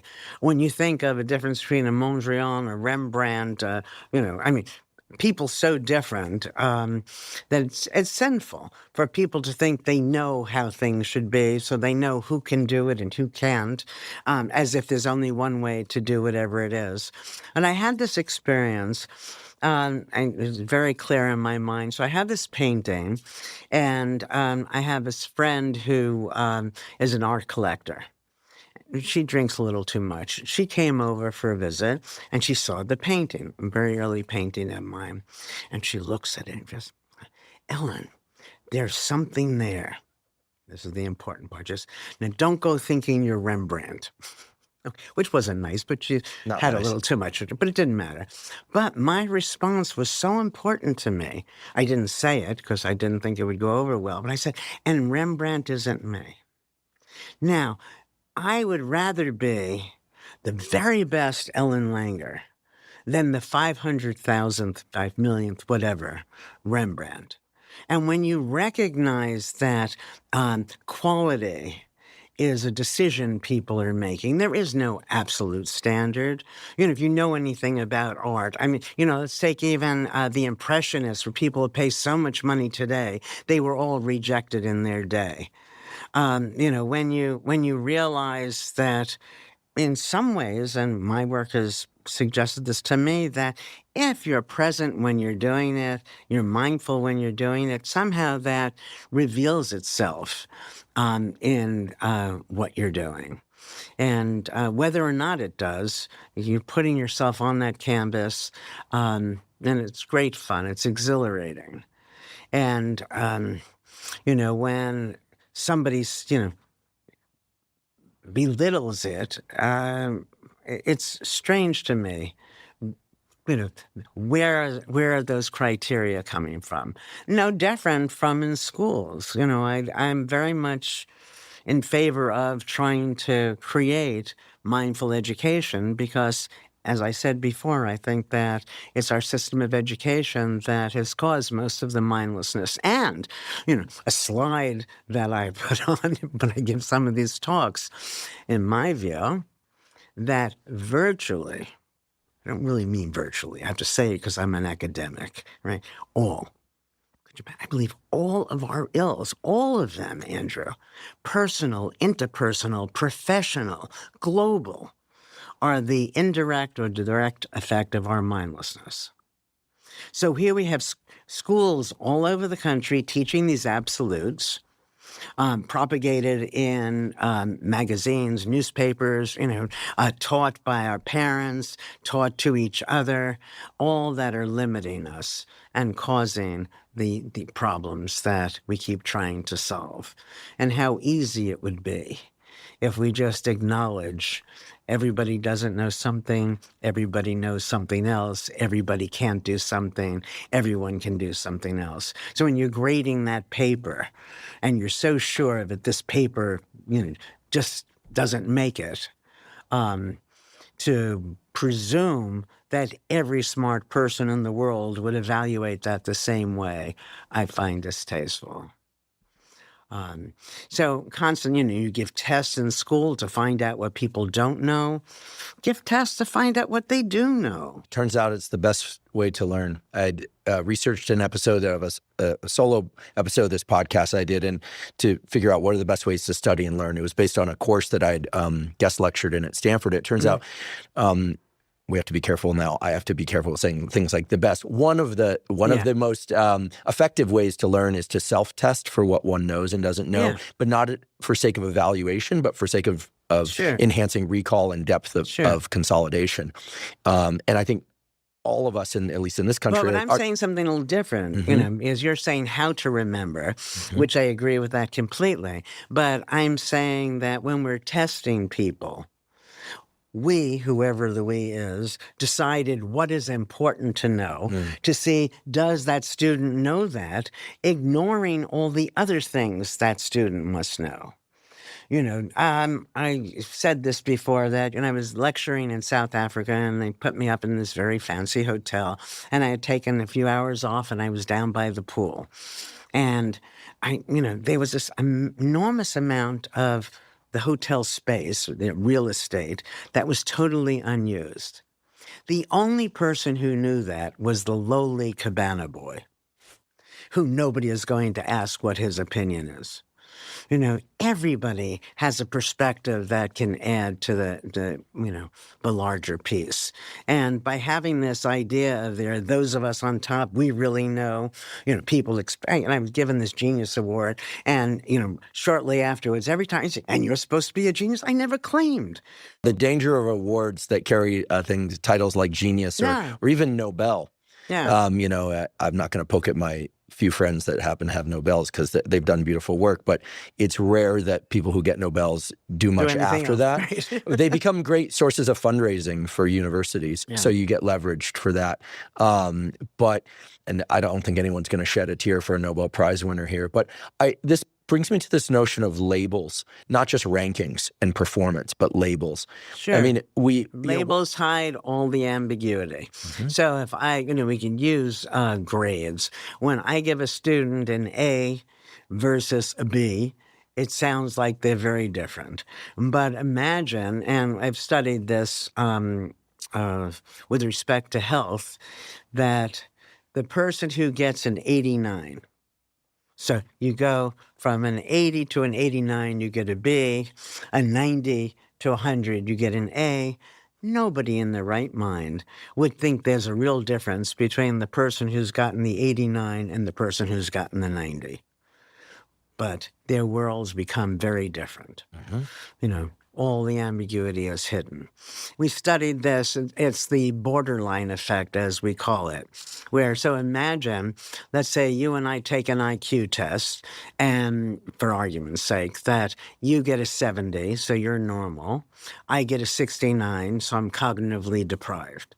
I could have sneezed and read the question wrong.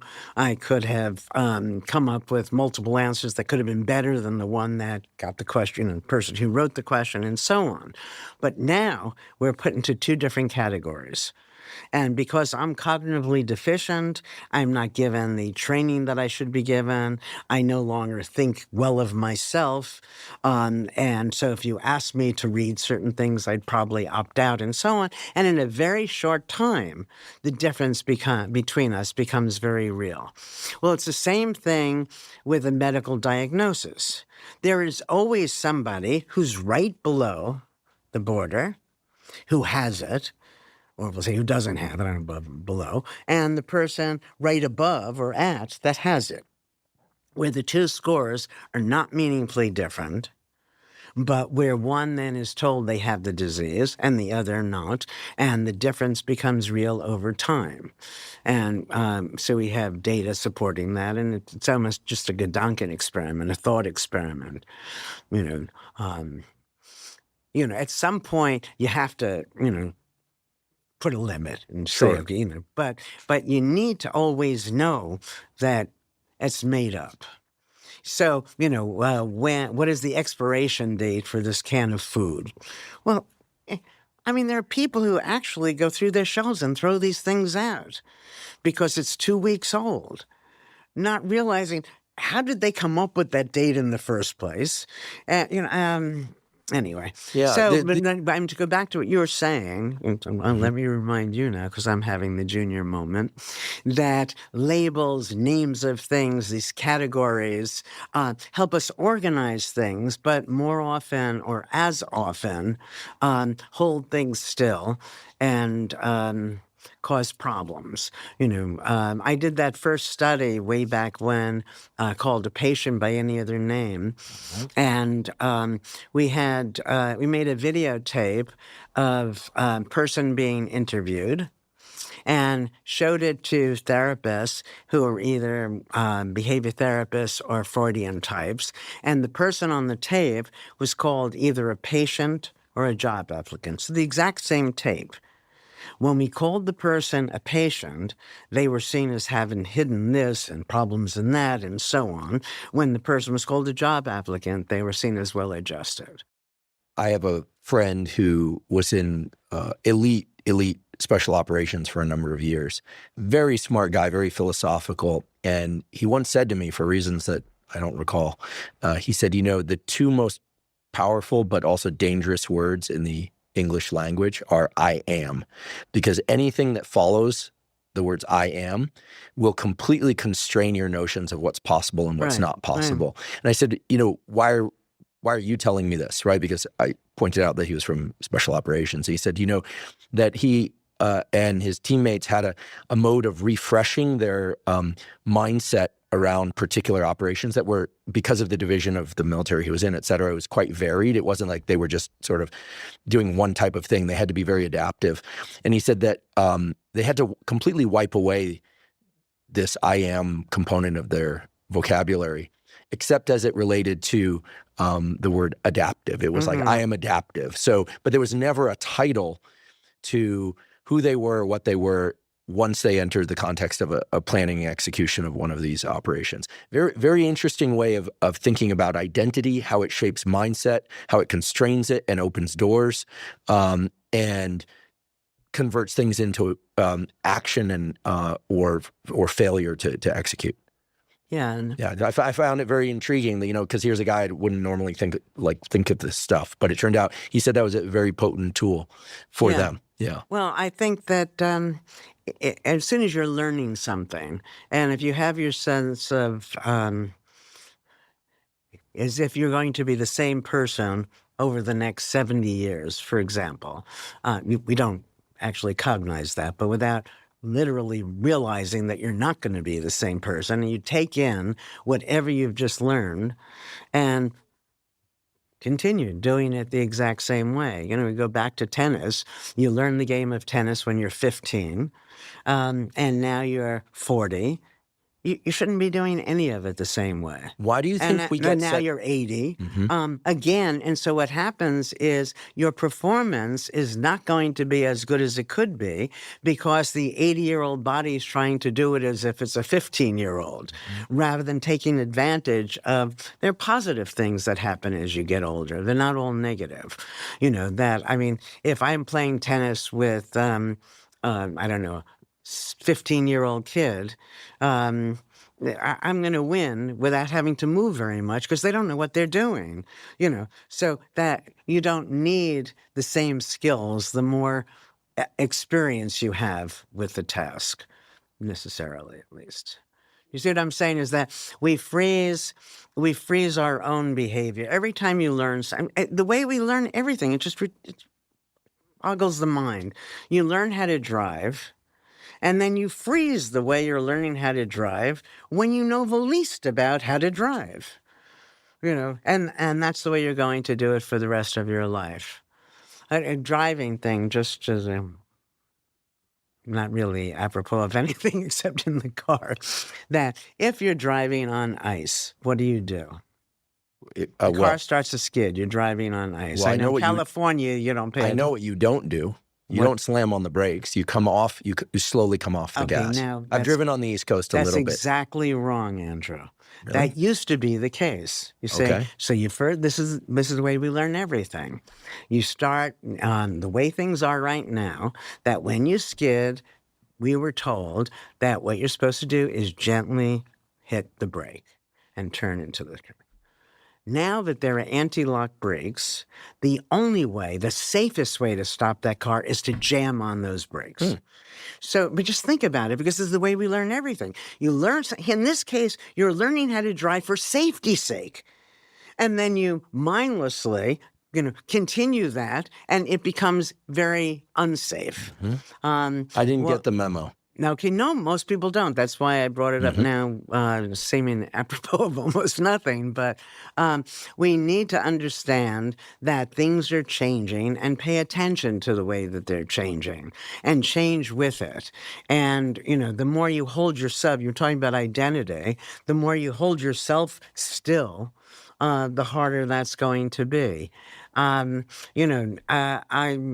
I'm much older, as most people are, than I used to be, but I don't have any sense of age. I really don't. In fact, the other day now means years ago, I was helping this woman with something, and somebody dear to me said, you're probably 20 years older than she is. I had no sense. I thought I was helping this old person. Age is just not a relevant factor for me. Sometimes you want to be aware of age.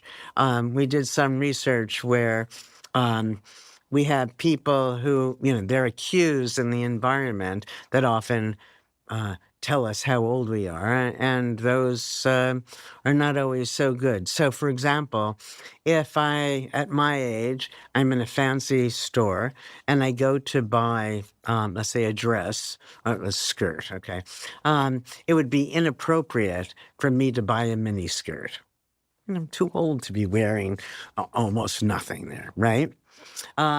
So clothing tells you how old the person is. Now, we did research, just archival research, with people who wore uniforms. So if you're wearing a uniform from the first day you start working, you're there 30 years, there's no difference, okay? There's no age-relevant cue. And in those situations, are healthier. Really? Yeah, because they're not getting the cue that they're old. I'd like to take a quick break and acknowledge one of our sponsors, Our Place. Our Place makes my favorite pots, pans, and other cookware. Now, I've discussed on this podcast before that the PFASs, or forever chemicals like Teflon, have been linked to major health issues such as endocrine disruption, that means hormone disruption, gut microbiome disruption, fertility issues, and many other health problems. So it's really important to avoid them. This is why I recently fell in love with Our Place products, especially one of their cooking pans, the Titanium Always Pan Pro. Our Place products are made with the highest quality materials and are all PFAS and toxin free.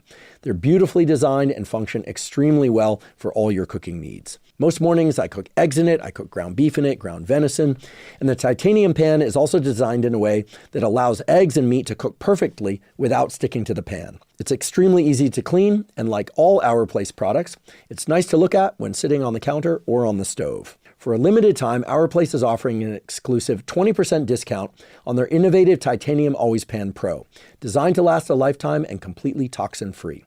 Visit FromOurPlace.com/Huberman and use the code SAVEHuberman20 to claim the offer.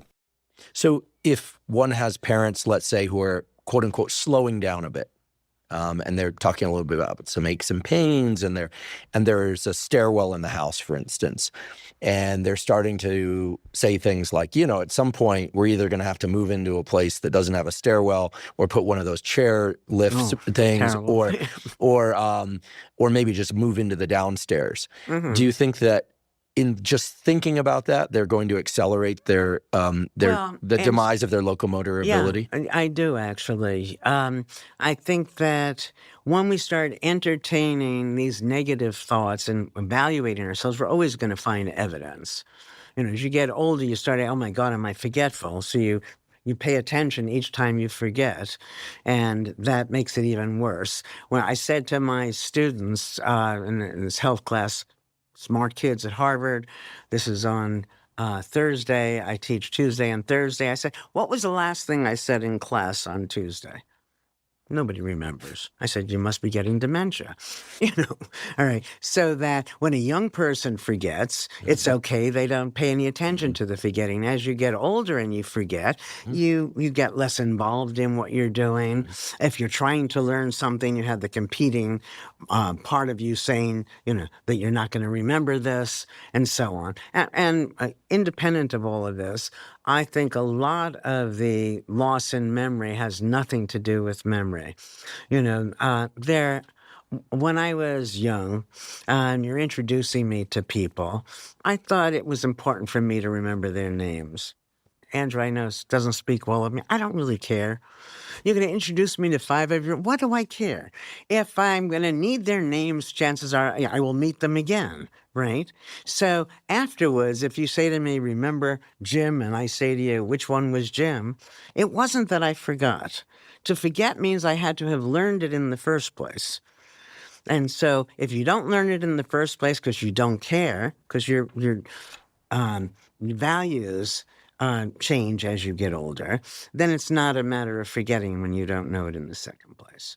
And I think that, if we turn it around, because now I'm doing this because I know you expect it of me, and we say, what if you remembered everything? Everything. That'd be terrible. How would you get through, That'd be you wouldn't get to experience anything new. So forgetting, serves a purpose. And I used to think, I never tested this, and now we came up with this years ago, and I think it's probably wrong, but it's kind of fun, that people, as they get older, they become hard of hearing. But it also happens that the older you get, the more you realize nobody is really saying anything. And so being hard of hearing protects you from a lot of that noise. Yeah, my grandfather used to just turn off his hearing aid. Yeah. I started where I've always had glasses for reading at night when my eyes would get fatigued or something. But recently I came to my awareness that my vision at a distance is very, very sharp. I'm like an eagle. I can, read numbers for, very far away. But my vision up close has been diminishing. I find myself straining a bit more even than the day. So I started wearing, eyeglasses. You should have the book further away. Or I should have the book further away. But, I've defaulted to eyeglasses. And then, but I realized that because I understand the neuroplasticity of the visual system, that I'm certainly accelerating the demise of my near vision by wearing glasses. And so I'm trying to, balance the two. Well, do you know our vision study? This is kind of fun. So I'm in the doctor's office, and like everybody else, I'm given the Snelling eye chart. Mm-hmm. The letters, the Snellen is the letters and numbers, yeah. Okay. Yeah. And, but I'm different from most people. And I resent that the letters are getting smaller and smaller because it's creating an expectation that soon I won't be able to see. So I ask, what would happen if the letters got larger and larger? Which would be to change the expectation that soon I will be able to see. Mm-hmm. So when we do that, people are able to see what they weren't able to see before.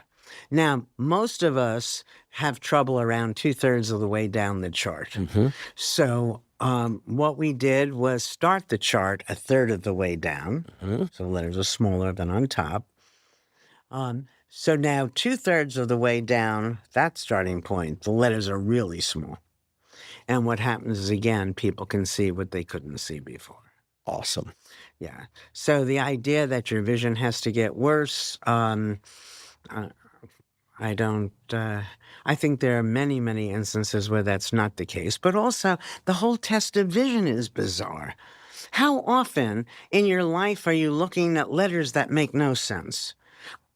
If I don't want to see you, I'm going to see you a lot sooner, be able to run away from you. If I'm hungry, I can see the restaurant sign much quicker than if I'm not hungry. I see things in color that are different in black and white, so on and so forth. And to lose all of that with a two-dimensional eye test seems to me You know.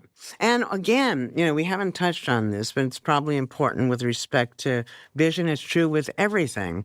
In fact, I tell people, you're wearing glasses. Try it without glasses. You want to see when you can see and when you can't see.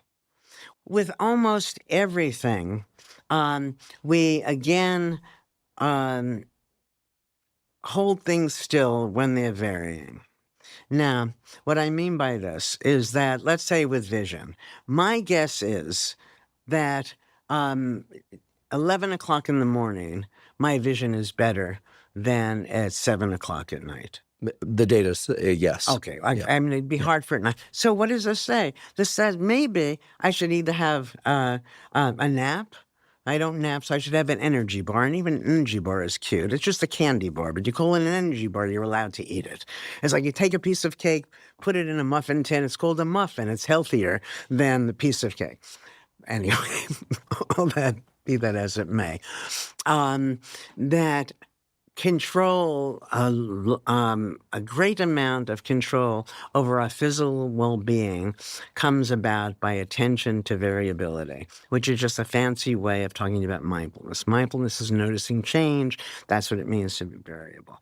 All right, so if you took your glasses off and you saw for yourself, what are the times, what are the moments that you're having, I'm not talking about people who are almost blind, where I can't see and when I can see.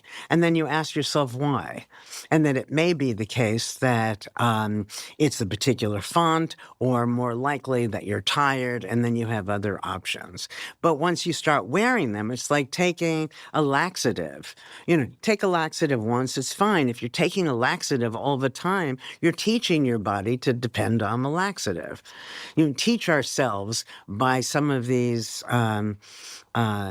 things that are supposed to be helpful, then we teach ourselves to need them in ways we otherwise wouldn't. And so we did this attention to symptom variability with big diseases. So when you have a chronic illness, first, the way most people understand chronic illness is that there's nothing that can be done about it. Yeah, the word chronic implies that. Exactly. But all it means is the medical world doesn't have a fix. It doesn't mean there's nothing can be done. Now, you have your symptoms with the chronic illness. The presumption most of the time, I would think, is that the symptoms are going to stay the same or get worse. Nothing only moves in one direction. Sometimes it's a little better, sometimes a little, the stock market, if it's going up, it doesn't go up in a straight line, it goes up, down a little up, and so on. All right. So when it's better, why is it better? So we do this, we call people periodically, and we simply ask them, how is the symptom now?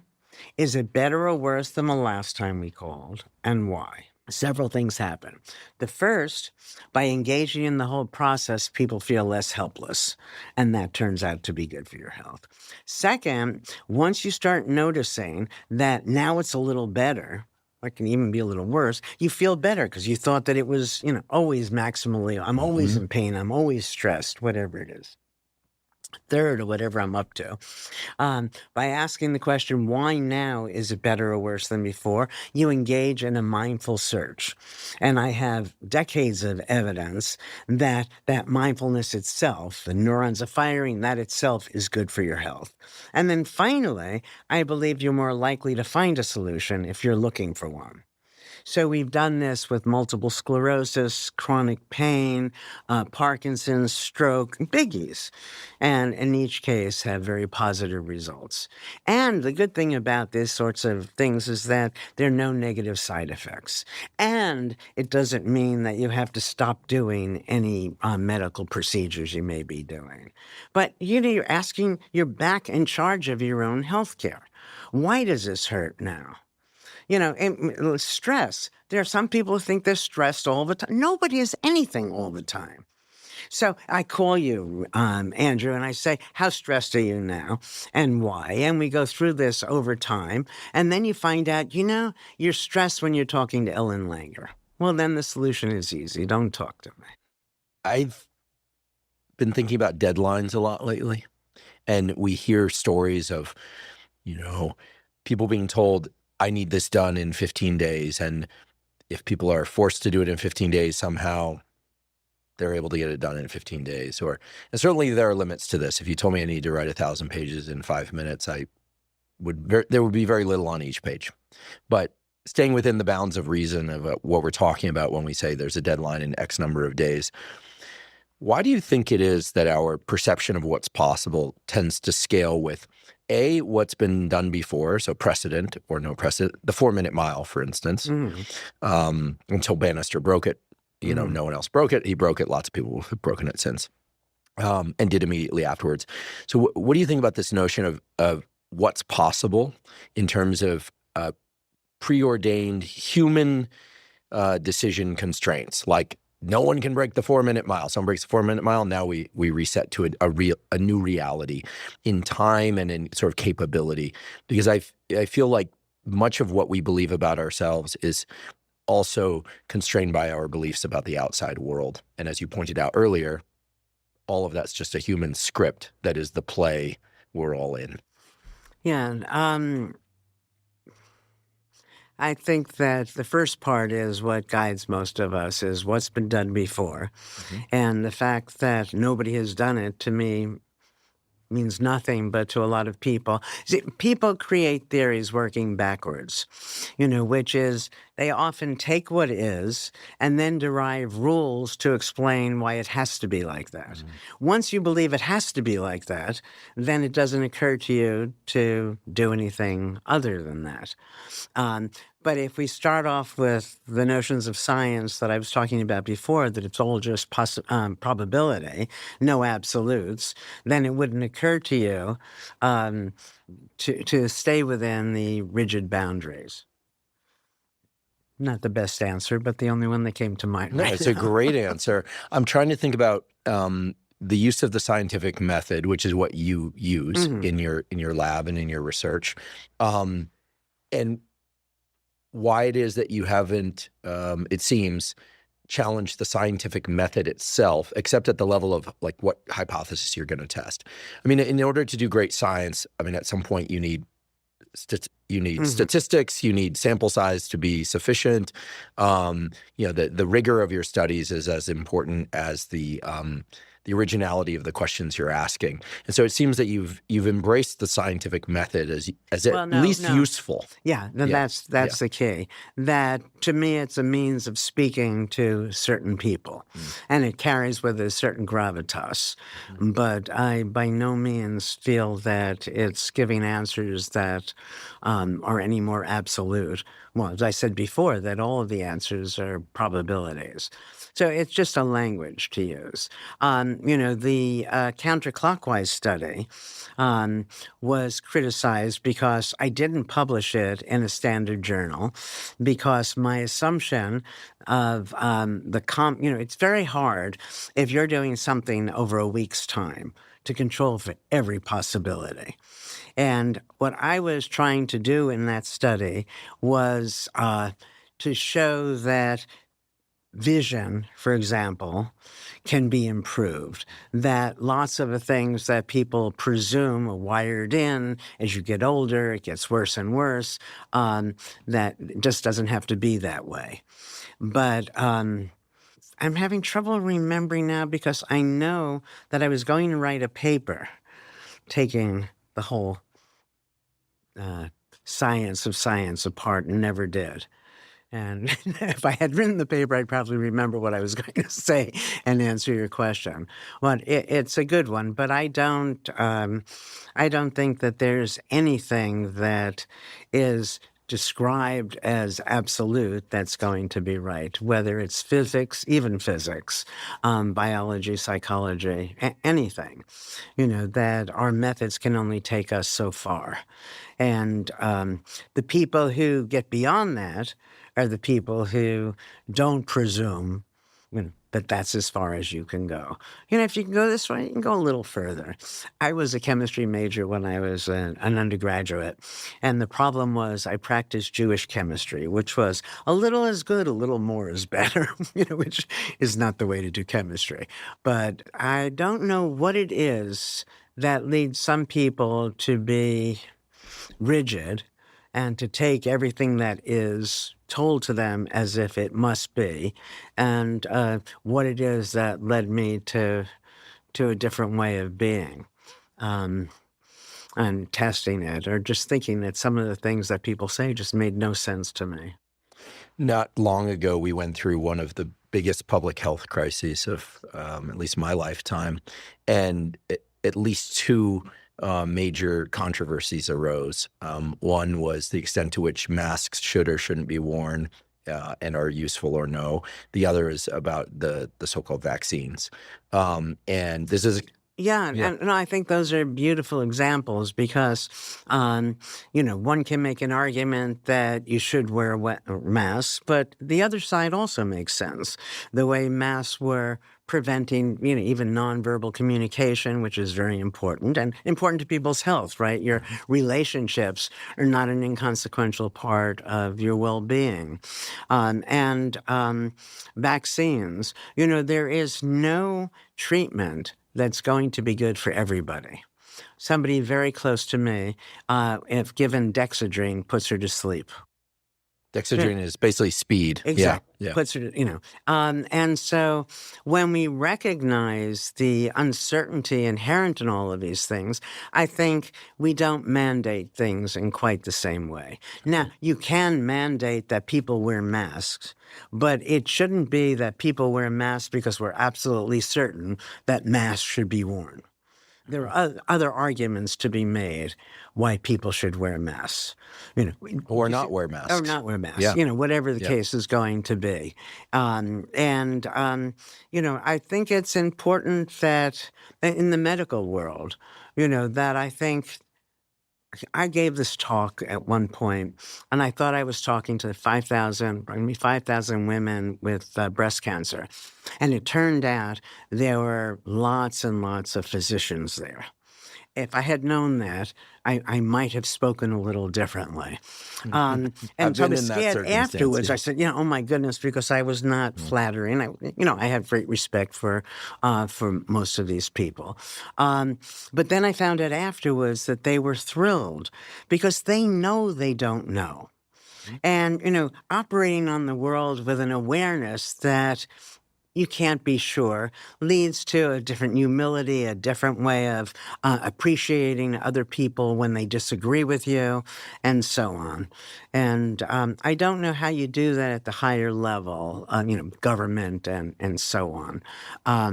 But this is maybe a silly example, but meaningful to me. So I spent a lot of time in Mexico, and there's this very busy intersection.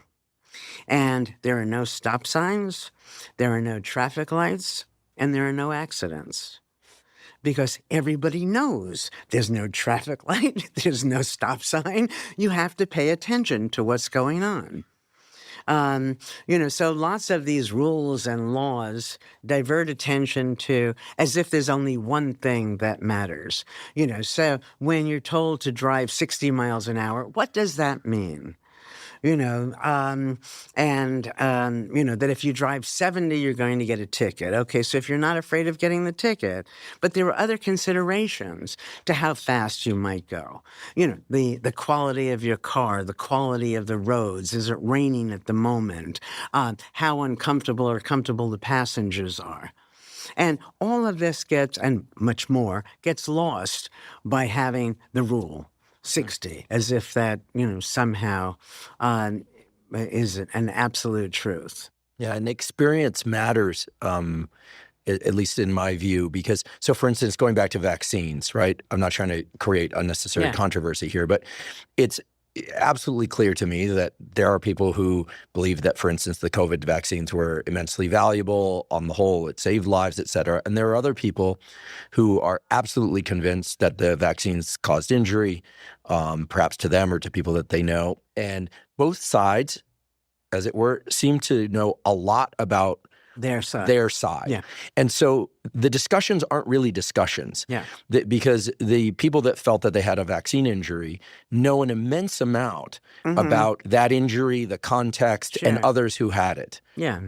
The people who had a different experience of the vaccines or have a different stance of the COVID vaccine know a tremendous amount about the statistics and mass of what the general outcomes were as a consequence. Okay, so it's futile, right? Yeah. Like it's not a meaningful discussion. And then what ends up But happening? it didn't have to be that way. You know, that we go back to the beginning, and in school, you're asked a question and expected to give a single answer.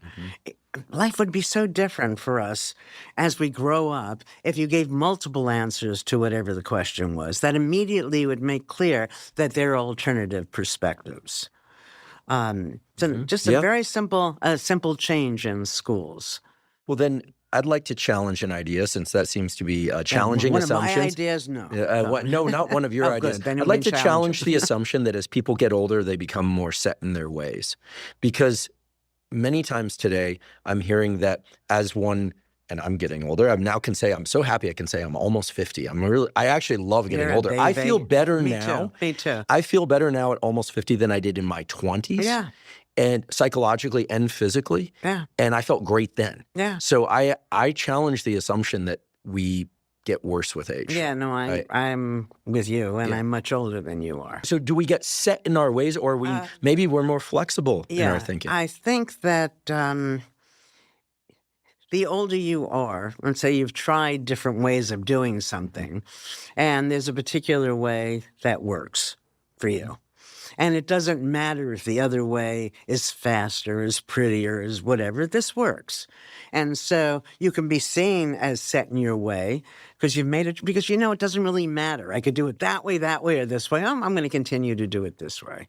I think as you get older, presumably you've had more mindful experience, because if you're, a robot, you're not going to be learning anything, and getting more set or less set is an irrelevant question. But I remember, this goes back to the pancreas, my not eating the pancreas. Like, I really believed I had to eat that pancreas to show that I was all grown up. So you get a little older and you realize, I wrote this blog once, long time ago, where you're 2 years old and you fall and you're screaming bloody murder because you scraped your leg. And then you're 7 years old and Johnny or Janie didn't send you a Valentine, and you're distraught. And then you're 13 years old and you have a pimple, and oh my God, no one's ever going to find me attractive. And it goes on. And at some point, this was all kind of silly. And, and with that, you become easier. But sometimes that easier can be misunderstood by others. So let me give you an example. And I talk about this in the book when I talk about 3 levels. That in the example I use, the New Yorker is a wonderful magazine.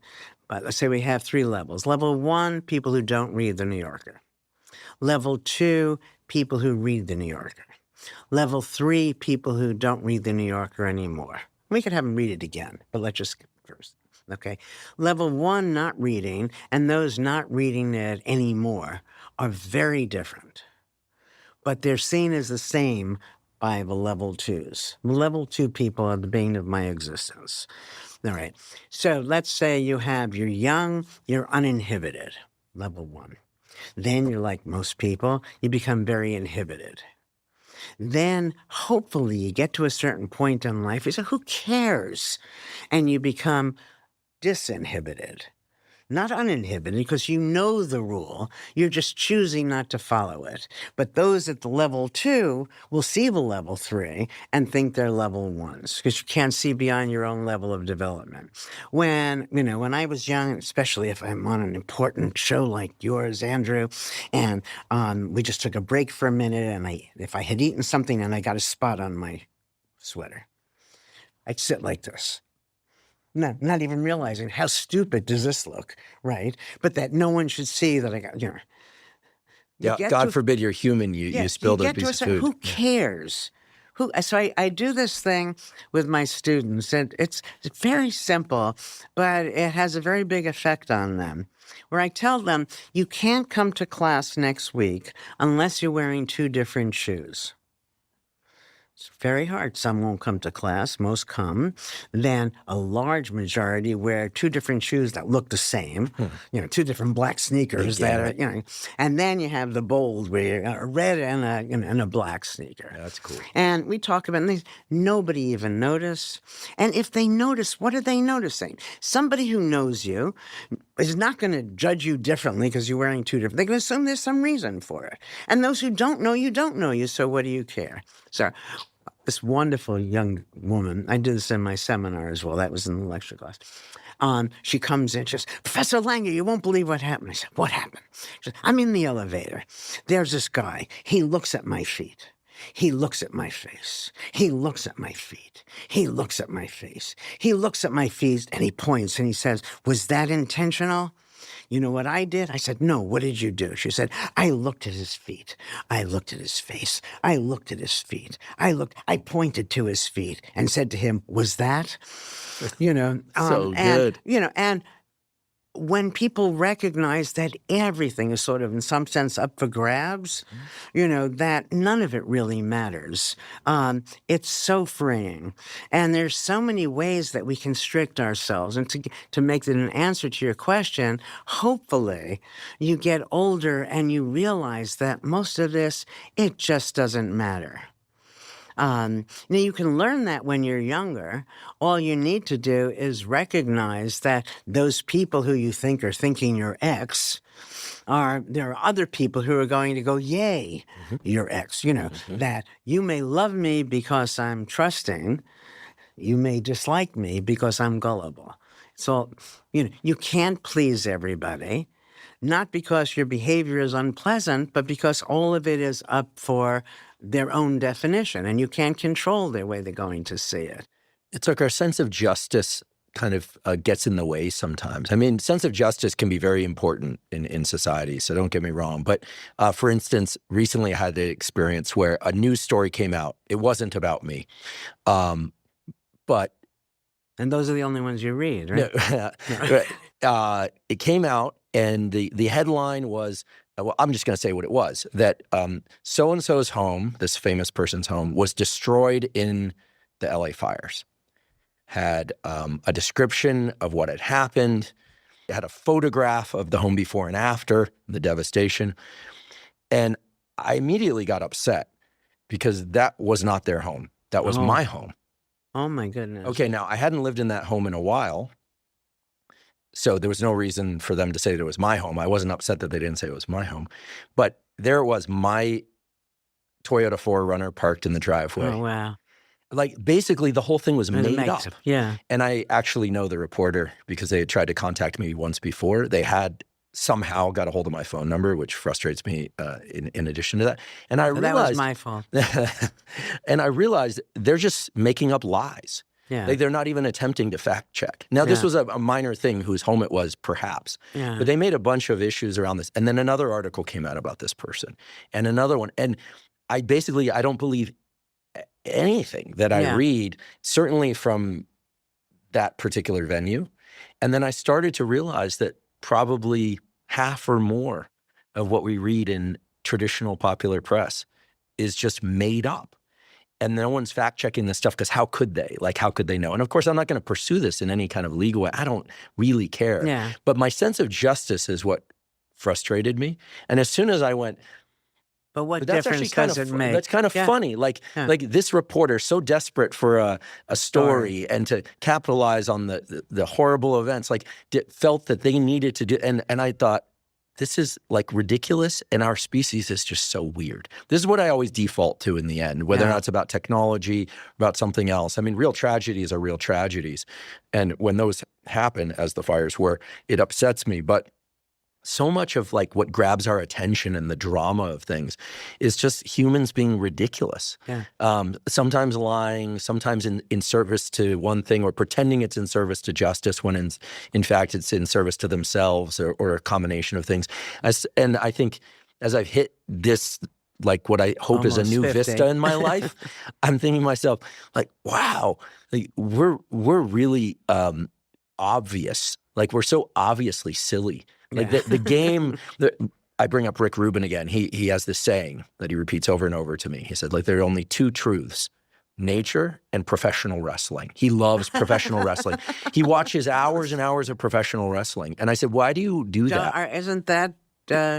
He said, it's made up and everyone knows it's made up. But it doesn't matter. Which is why it actually is one of the few things that's real. Yeah. Because we all know it's made up. So whether or not they become allies or they become enemies in a given match, or whether or not somebody breaks the rules and the ref pretends they don't see, it's theater. Yeah. And it's designed to show you the theater that is human nature. Yeah. I never had any appreciation for professional wrestling. I thought, but he's right. It's just, and so once you start looking at it, it's all made up. Yourself, well, it doesn't have to be made up or not.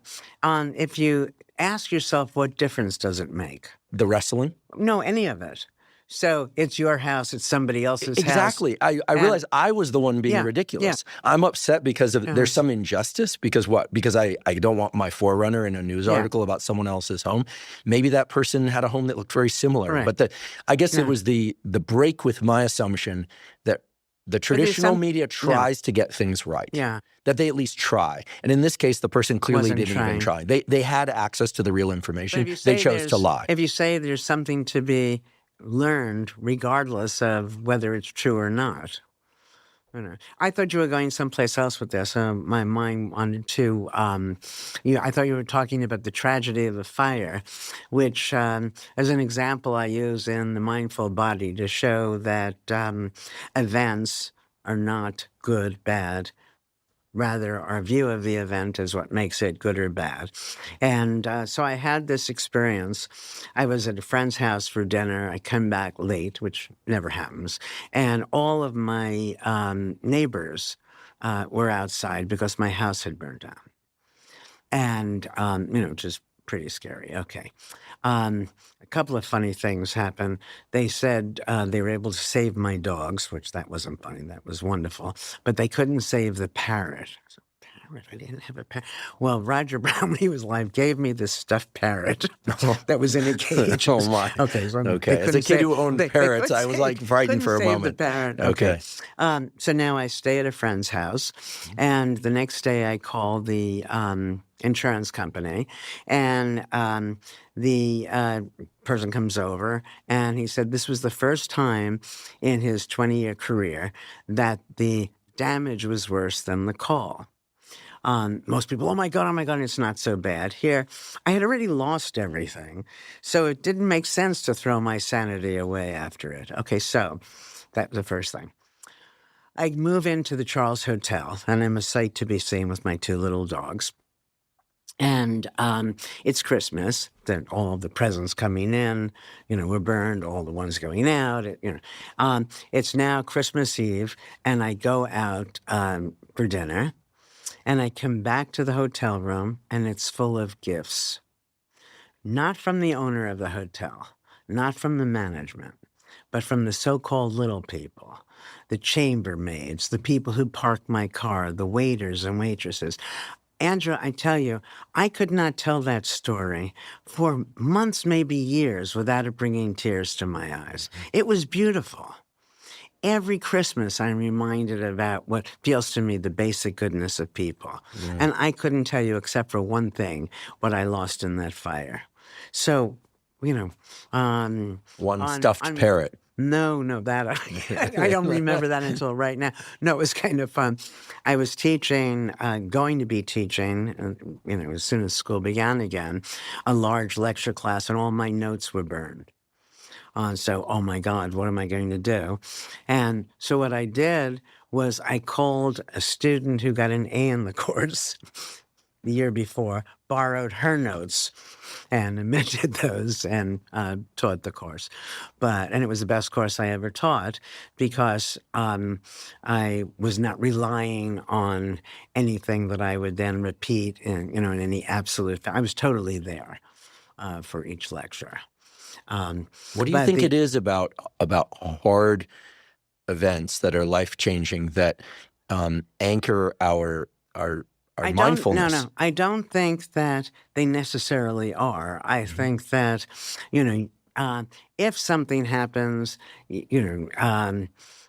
you should take advantage of it and learn something from it.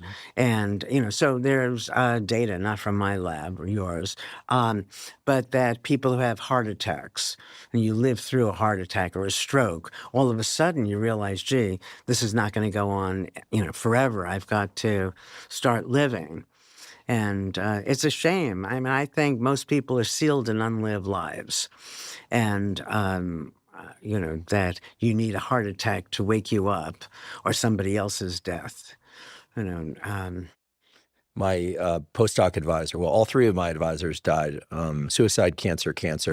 So the joke is you don't want me to work for you. But in all seriousness, and I was very, very close with the middle one, but the last one as well. And he died of pancreatic cancer, as it were. And we did multiple Feschthrifts for him, celebrations of life, right? There's like in academia, they can't get enough Feschthrifts and this, and I'll never forget Ben getting up the celebration of life in front of all the big ups at Stanford, and all these people and editors flew in. I mean, there were like over 200 people there. President of Stanford was there. And he said, if I had known that I was going to be so celebrated and that people were going to be so kind to me, I would have, died a lot earlier, That was the first thing he said. And the second thing he said is, if I could do it over again, one of these, if I could do it over again things, he said, I would have never agreed to review so many papers, review so many grants, and I would have eaten a lot more sushi and a lot more ice cream. And that was it. He had a good relationship with death. I interviewed him for hours, even before I had a podcast. I don't think people, he when knew people he was are going to die, afraid he of was okay with death, it. Yeah. I don't think it's really death that they're afraid of. They're afraid of pain. Yeah. And that, and having no control at that moment. The old people I know, and studying this for so long, I know lots of very old people. None of them seem to be afraid of death. In fact, I ended my Counterclockwise book with a conversation I was having with a friend who was 90-something. And she said, Ellen, I'm not afraid of dying, but living is such fun. And I think that that's the way most of us should be.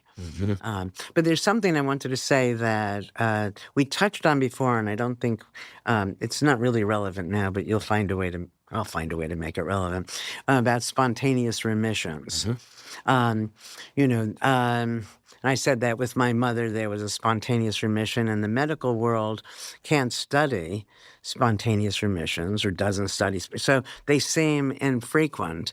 And I think, that how frequent does something have to be to give people a sense of hope that it's possible? I don't think it has to be an everyday occurrence. Of course, the more frequent it is, the more likely. And then, but when I think about spontaneous remissions, and I personally think that they're much more common than the medical world is likely to believe. Once you're in a hospital, life is very different from the way your health is once you're out of the hospital. I don't mean that you're sick in one case and not sick in the other, but the attention that's given to it, the degree to which things become self-fulfilling prophecies. I think that if you believe that cancer is a killer, which is what people used to believe, then I think there are many ways that the cancer becomes a death sentence. That the body learns to, even in a very mundane way, if you think you're going to die, you don't do those things that keep you alive. You're not going to go out and get exercise, for example, if you thought that was good for you. I'm going to die anyway. The will to live is a very interesting thing. These super agers, the people that fall into that category. I hate that.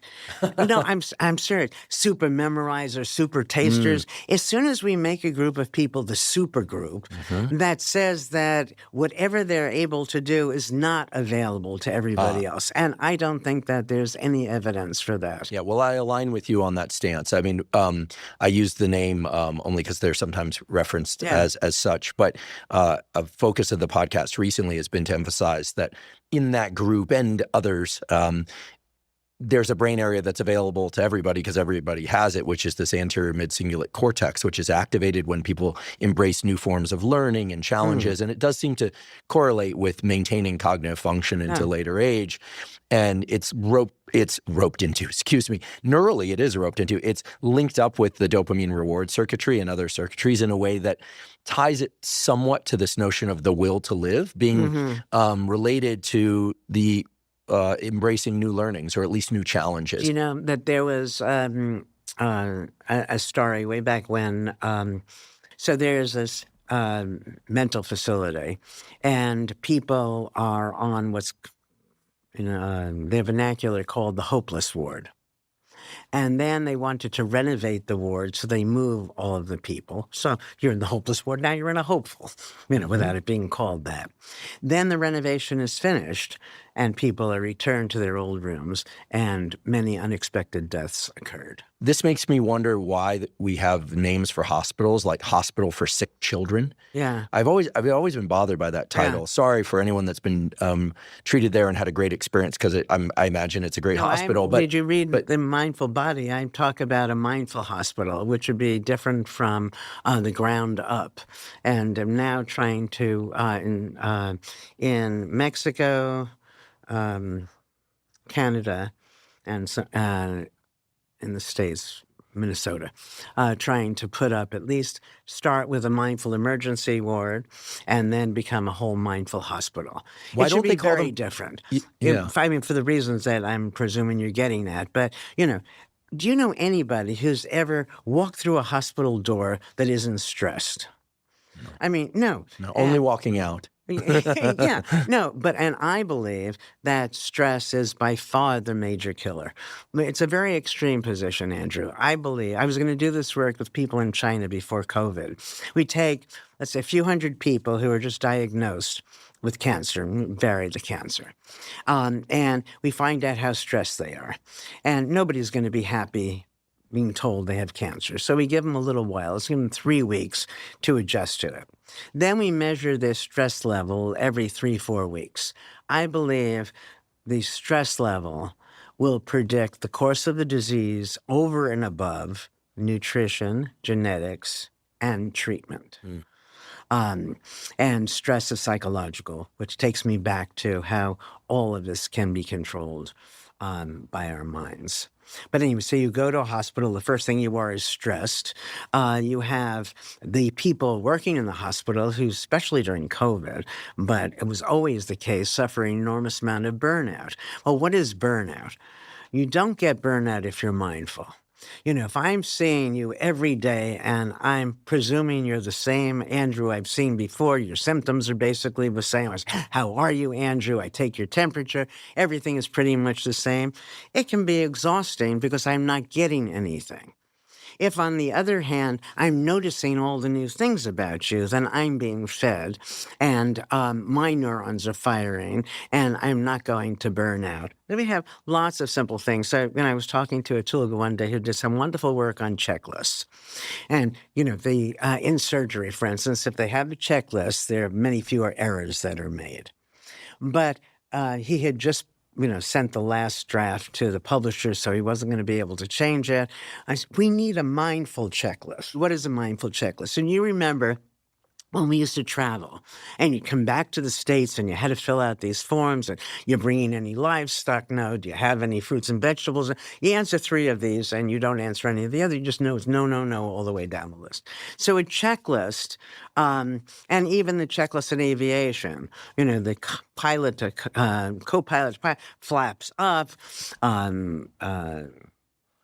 throttle open, anti-ice off, it becomes mindless. So remember the plane that was going from the Air Florida flight, going from Florida to Washington, D.C., so that's one warm climate to another warm climate.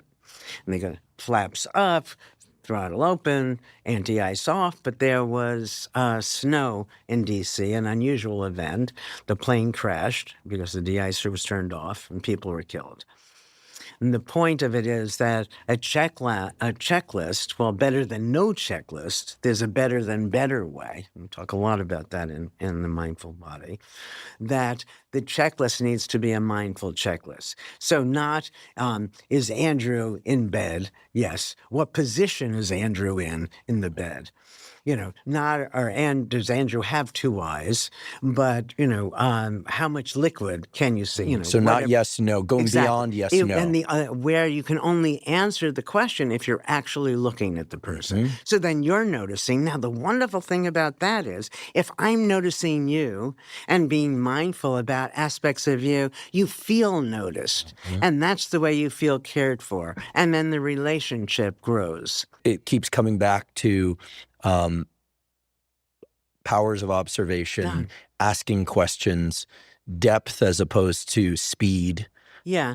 These seem to be the kind of basic contour of it. Yeah. Yes, but it all follows from recognizing you don't know. So how do we get people to actually look for the changes in people? When I was talking about attention to symptom variability, and I said before, imagine you're with somebody who is, you think they're losing it. They're forgetting.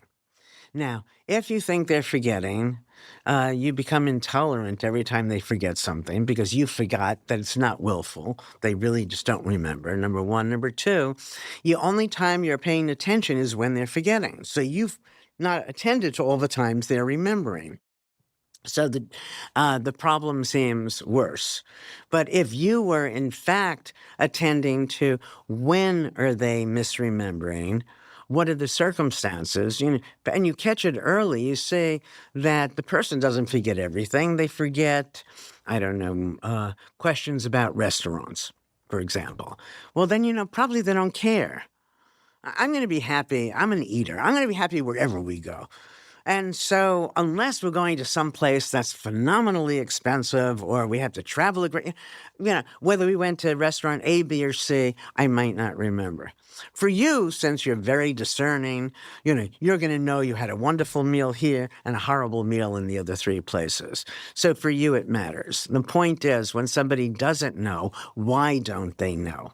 And if you immediately assume it's because of dementia, you have a catch-all and are missing all of the subtleties that, in fact, would lead to different diagnoses. And so if the same thing in the nurse or doctor attending to the patient, if they're attending to the changes and asking themselves why, the smaller changes and the things that are not changing. I had a student many years ago who had MS, and when somebody would ask her how she is, she's great.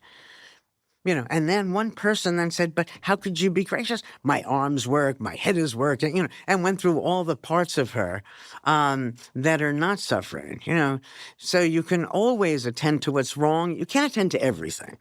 Playing tennis, you could attend to the wonderful shots you made. You can attend to the faults, and that's going to lead to very different states, right? If I attend to every time I hit that ball in a way I didn't think I could hit, I'm going to learn something from it and be motivated to try it again.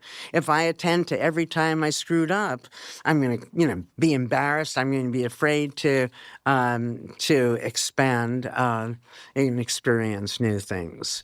I feel like I've just combined 12 different areas. Yeah, here, but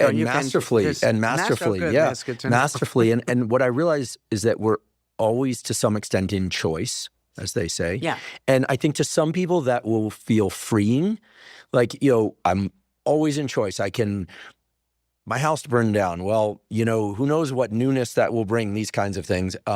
But to some people. Only if they believe that there's a right answer. If you don't believe there's a right answer, if you believe there's a right answer, you want someone to give me that answer. Which surgery should I have? Oh my God, I'm supposed to have a house. The house burned. Life is over.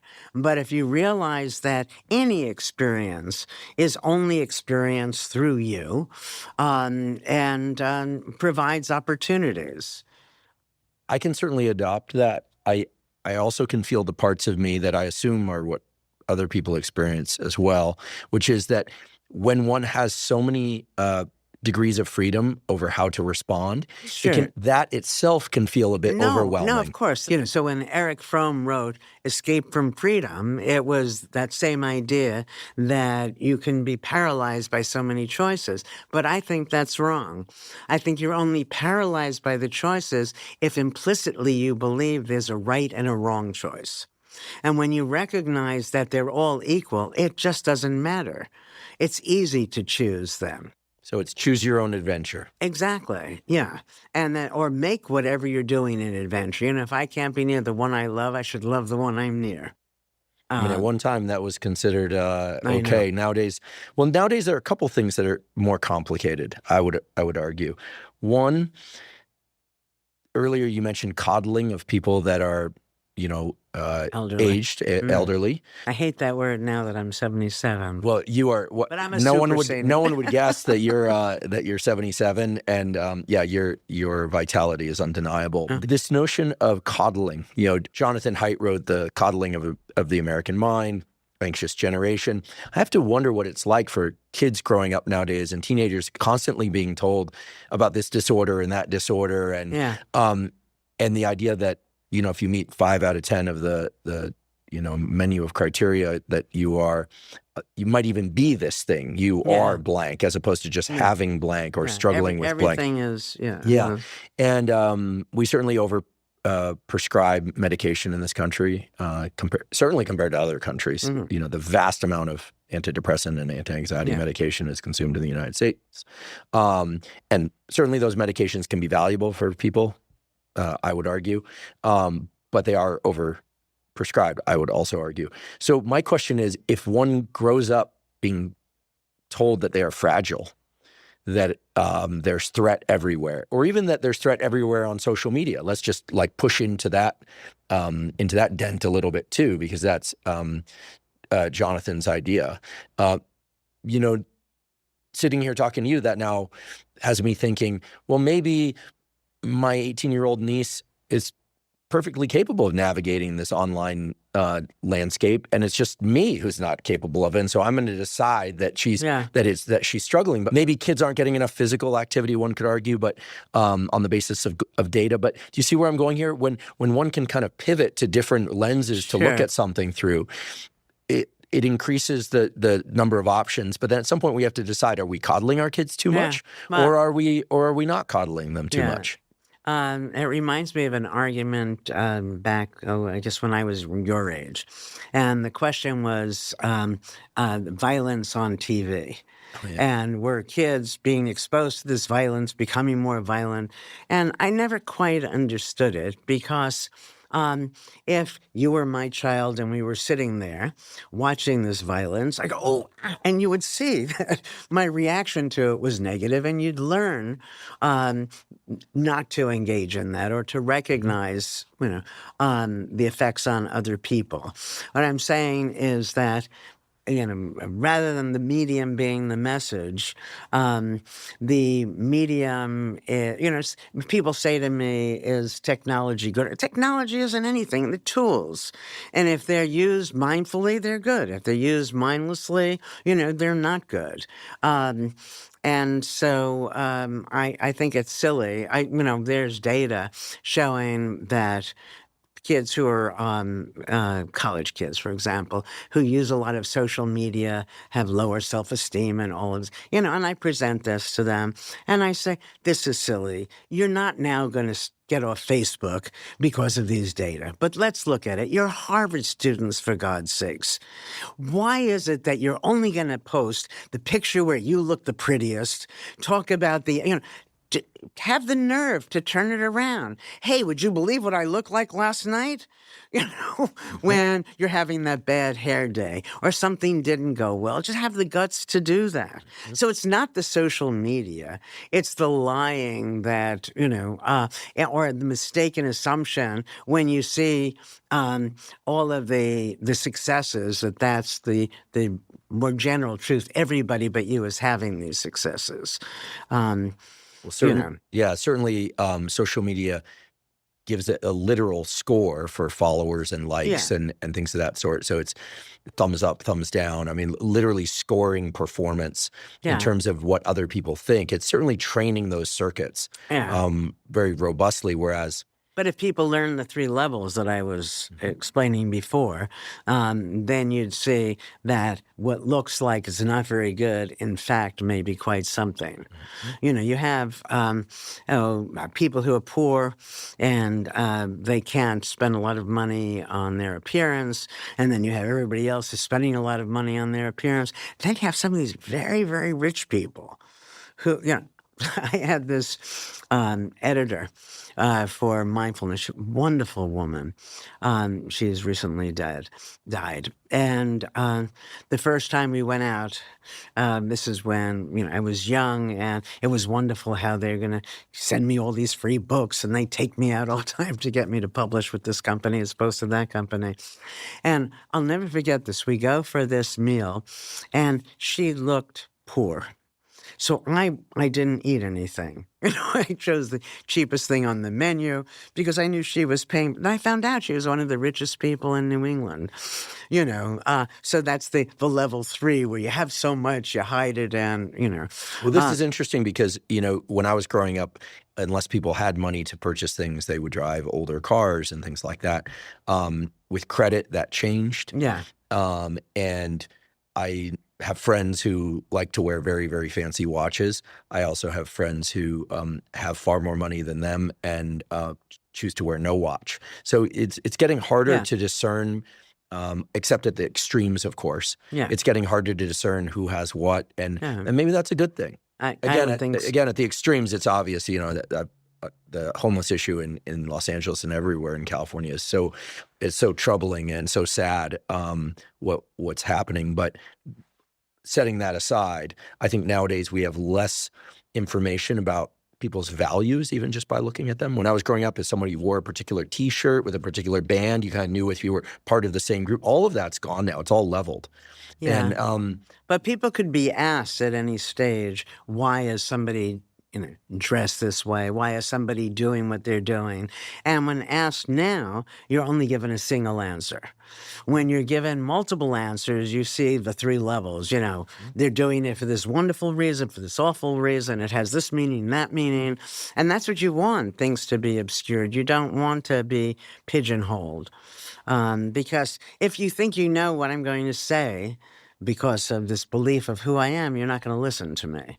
And then we're not going to have a conversation that's going to be interesting, and that's a waste. I know that you're not a fan of particular activities as a way to increase longevity or particular activities as a way to increase mindfulness, but could we say that having somewhat of a mindset of playfulness with ideas without question. and one's environment could potentiate longevity? So I have these lyrics in the books. A friend of mine, Zoe Lewis, wonderful entertainer, and she sings a song that I just love. You're never too old to be young. Sure, I think that one should be playful to be playful. Now, a side effect of that is I think you'll be happier and healthier. And if you're happier and healthier, I think you'll live longer. But the reason to do it, the problem with most people now is that everything they're doing is for some other reason. I'm taking this medication so that eventually. I'm going to the gym so that eventually. I think, who knows what's going to happen eventually? I feel lucky that I enjoy exercise and always have, but if I didn't, I don't know you get yourself. Yeah, I don't like exercise that's exercise. So I was telling somebody the story actually just yesterday. So I was visiting friends many, many years ago in Vero Beach, and they said in the morning, let's go to Captain Jack's. So I'm thinking, Captain Jack's is going to be breakfast, and I'm thinking, I'm going to have a big breakfast. Why not? We're going to take a long walk to get there, and I'm very excited. So we get down to the beach, and we're walking to Captain Jack's, and then there's this stick in the sand that says on it, Captain Jack's. All it is was the endpoint to our walk. Well, for me, if I had known the walk was just for the walk, I probably would have enjoyed it much less. That if I'm in Paris and shopping or window shopping, I walk, 10 miles a day. and enjoy myself thoroughly. But if you said, let's go for a walk of even 5 miles and it's just to walk, now this is mindless. I'm not suggesting this is a good thing, but, activities that are meant to be fun and that are easy to engage in or fun will be good for you. And if you see it as exercise, if you're doing it for some other reason, it's a shame because even the exercise for exercise sake should, I won't do it if it isn't fun. I don't know if that's a privileged position, but now that's not that. I say I won't do it if it isn't fun. I think that this is something that I do well, is to make almost anything be fun. Well, that's a great skill. Yeah. I was talking to my mom last night, and she was saying, not much is happening here. And I kept saying, no, like, tell me, what are you guys up to? It'd been a while. And she said, well, I don't have this like big, exciting life, And I said, what's going on? And she said, okay, well, if you really want to know, there's this new plant weed that's growing in the garden. And she started explaining to me this really interesting weed that has these little yellow flowers. And my mom loves gardening. And so she delights in gardening, and I was delighting in her delight. And when she was done, I said, well, that's actually the kind of thing I'd love to talk about, and hear more about, because I also know my own experience. Sure. So I didn't need to talk about like what's going on the podcast or what's going on in my daily life or the incredible breeds of dogs that I'm considering getting, maybe all of them. Because I was interested in what was going on in her garden. Yeah. And so what was trivial to her was actually interesting to me, and it represented a really good bridge to a number of things. I have to say that we were talking earlier about how one frames past, present, and future. I don't know if we were talking about it in that way, but in thinking about age, longevity, and what's possible, the word that came to mind that I'd like to just pressure test a little bit is nostalgia.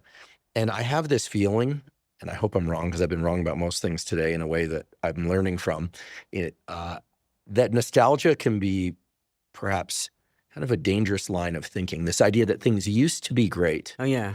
But now they're not. Why can't they be like we why were? can't they be?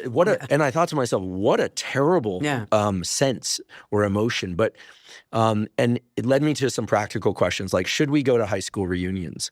And I thought, well, no, if all we're going to do is, embrace nostalgia. Yes, if it makes us feel like we're 19 again. Yes, exactly.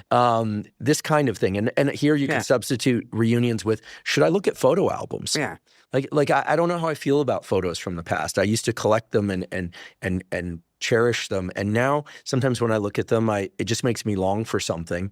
And I think I need to learn how to pivot through that. So what are your thoughts on nostalgia and just notions of how we think about our past in general? Well, I don't think they're very different from what you've already covered. In that fire, I lost all the photos. And it didn't occur to me that I had lost all of them for years because I didn't look at them. I couldn't help but laugh out loud at that. So that's very true. I think, when I was young, some of my friends were keeping a diary. And I never kept a diary. And so then my feeling was I'd rather just be living than recording. But it depends on how you record it. If you're reliving it while you're recording it, then you're living. It's the same thing. One activity is really no better than another if you're doing it mindfully. Now, this is hard for people to accept. And if I say to you that if you're cleaning a toilet, that the distinctions you're drawing are no better or worse than if you're trying to come up with a theory of relativity or understand Einstein's theory of relativity. A distinction is a distinction is a distinction. And so that's why these little things that you're noticing, your mother's weed, is no less important, although she thought you might see it as less important, than you're having just interviewed somebody that she thought was phenomenal. Once you notice, and that's the whole ball game. And there's always something to notice. And if you're noticing it without the stress overlay that some people add to their lives, which I can't understand, it's no different from a game. I use this example, and I think that my students must think I'm crazy. So if I believe that, I should come up with a different example. But you're flossing your teeth. Now, you can floss your teeth mindlessly, in which case you resent being there. You're spending the time because you're thinking that it's good for you, but you'd rather be doing something else. You're not there. You're flossing, but your mind is thinking about a party you're going to go to, for example. To me, make it fun. It's so easy. I mean, you play little games like, can I predict how much junk is going to come out as a fun, and which teeth, which part, everything can be made into a game. I had this. You can maybe figure out how to bring this product to market, but it was called. I have so many of these. It's called WeGo, a way of training your child to use the toilet. And so it's not very hard. We'd sell. You could sell them these little vials of chemicals that, when you added a few drops to urine, it changes color. But so each of these vials will change the color to a different color. I think adults would buy that. Yeah, and the kid has to guess, either to the parent or just for themselves. Is this going to be yellow, green, blue? What? It becomes fun. Gamifying things is one of the great pleasures of parenting. Yeah. And earlier you were talking about what are your grandkids call you? You're the cosmic leader. Cosmic leader. Like, you can play these games with them and then they reach their adolescent and teen years, and they claim they don't like those games. But as a former child and then teen, now I delight in some of the games that my parents played with me when I was little, because it brings me back to the notions of imagination. Yeah. No, I think that one of the worst things that the world teaches us is that we have work and we have play, as if these are two distinct categories. In fact, I think if you were to ask somebody just one question to determine how mindful they are, it might be, how much do you need a vacation? I've never taken one. But need and want are two different things. And if I really need a vacation, that means my working is being done mindlessly. And that's a shame. If you can't find a way to do it so you enjoy it, go someplace else. It's not worth the price you're paying. And for people that say, well, that's a luxury, I need to work in order to survive and feed my family, et cetera. How does one reconcile that? Well, then learn how to make it fun. Mm-hmm. That anything can be made fun. Just you make it a game. You try to figure out, guess what's going to happen. See can you do it differently from the last time? Can you do it with your eyes closed? I mean, it's fun. Get down on, not related to your work, but you get down on all fours and see the world that your cat or your dog sees. Close the lights and see what it's like being blind. Try to get through the day without hearing. I wanted to do this thing 50 years ago, which was to create a building that simulated old age. And so if you took the 50-year-old and they spent even a short time in that building where it's colder than usual because there's less oxygen in your blood, your field of vision narrows, that they would expand each of their abilities at a time that it's easy. But the problem with that was a 50-year-old doesn't want to imagine being 80 years old. You've done some beautiful studies on healing and time perception. Could you just describe that experiment? Sure. I love this paper. I love this experiment so much. Peter Ungel and I did this, my graduate student. We inflict a wound. Now, it would have been more dramatic if we could really cut you up. But we're not sadists, and even if we were, the review committees wouldn't let us do it. So it's a minor wound, but it's still a wound. And we have people individually sitting in front of a clock. Unbeknownst to them, for a third of the people, the clock is going twice as fast as real time. For another third of the people, it's going half as fast as real time. And for the last third, it's going real time. And the question is, most people would assume that wound's going to heal how that wound heals has nothing to do with the perception of time. But it turns out that it healed based on clock time. Now, when you add that to some of the things that we've already said, you end up with a very different picture. You broke your arm, and you ask the doctor, how long is it going to take to heal? How does he know? Or she know? I mean, it's a ridiculous question. Lots of people have broken arms. Even if this were somebody who studied broken arms, and he stopped studying yesterday, today, there are new people with broken arms that might have different rates of healing. But people give an answer. And depending on the way the doctor gives that answer, I think is important. Because the doctor says it's going to take you, and I'm making this, I don't know how long it takes. It's going to take you a month. You organize yourself in such a way that it's going to take a month. But I think if the doctor instead, which is what I would recommend, said, we really don't know. Some people heal faster than others. The fastest healing time that I personally know of is, let's say 2 weeks. If you can heal faster than that, or that, then good for you. And if not, it's fine also. Because there are advantages to not healing that people don't realize. If you've broken your right arm and it's taking a long time to heal, that means you're using your left arm. And if you're using your left arm, you're exercising the right side of your brain, which is going to be good for many tasks. I don't know how we ended up right-handed or left-handed. Are you ambidextrous? I'm right-handed. Okay. I'll occasionally go into hook righty, but I'm a righty. My dad was naturally left-handed. They forced him to be right-handed. Oh, interesting. Because I'm sort of ambidextrous, mostly right-handed. But people don't realize that if you're using your right hand, it's controlled by the left part of your brain, your left hand, the right part of your brain. And wouldn't it be nice to exercise both parts of our brain? And so we're doing research where we get people, this is really interesting because it's not just using. So this work was begun, gosh, I can't tell you how many years ago, and for one reason or another never got finished. Initially, it was just getting people to use their right or the left hand. Now it's more sophisticated where it's using your left hand with an awareness that you're using it or not.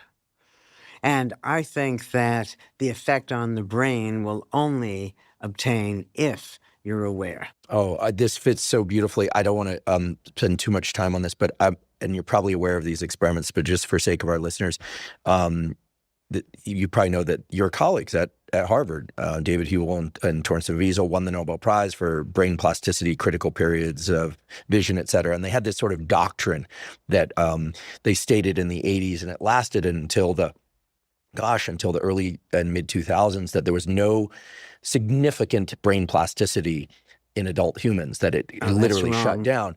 Mike Merzenich and a guy named Greg Reckenzone at UCSF did these beautiful studies. I'll try and describe this really quickly, but where they would have their subjects pay attention to little bumps on a rotating drum of different coarseness or fineness. And then there was a tone playing in the room. And if they were told to discriminate when the bumps were changed from coarse to just slightly less coarse or more coarse, the subject would signal, okay, that happened. And then over time, the area of the brain responsible for touch in adults expanded the map of that. So adult plasticity was very interesting, however, is if they did the exact same thing, but they were told to attend to slight changes in the frequency of the tone, it didn't matter what they were doing with their fingers. The auditory cortex changed, and the somatosensory, the touch map didn't. And so it's proof positive that it's not just a behavior in adulthood, but the combination of behavior and awareness of of the shift in perception that drives adult plasticity. And I find those studies to be, well, first of all, they aren't discussed enough. That feature isn't discussed enough. And second of all, it basically says that awareness is the gate to brain change. Sure. And I think that fits perfectly with everything that you've been talking about. Yeah. And I don't see how it could be otherwise, actually. Right. Yeah. But, to go back to the doctor telling you how long it's going to heal, it tends to be now a self-fulfilling prophecy. So given that doctors have this influence over us, they need to be more responsible in the information they're given. And we can't know how long it's going to take to heal. People today are different from people 20 years ago. They ate different things. The activities were different. The air was different, and so on. And so from where are these norms derived? In fact, whenever I speak to anybody, I get lots of calls from people who are given these dread diagnoses.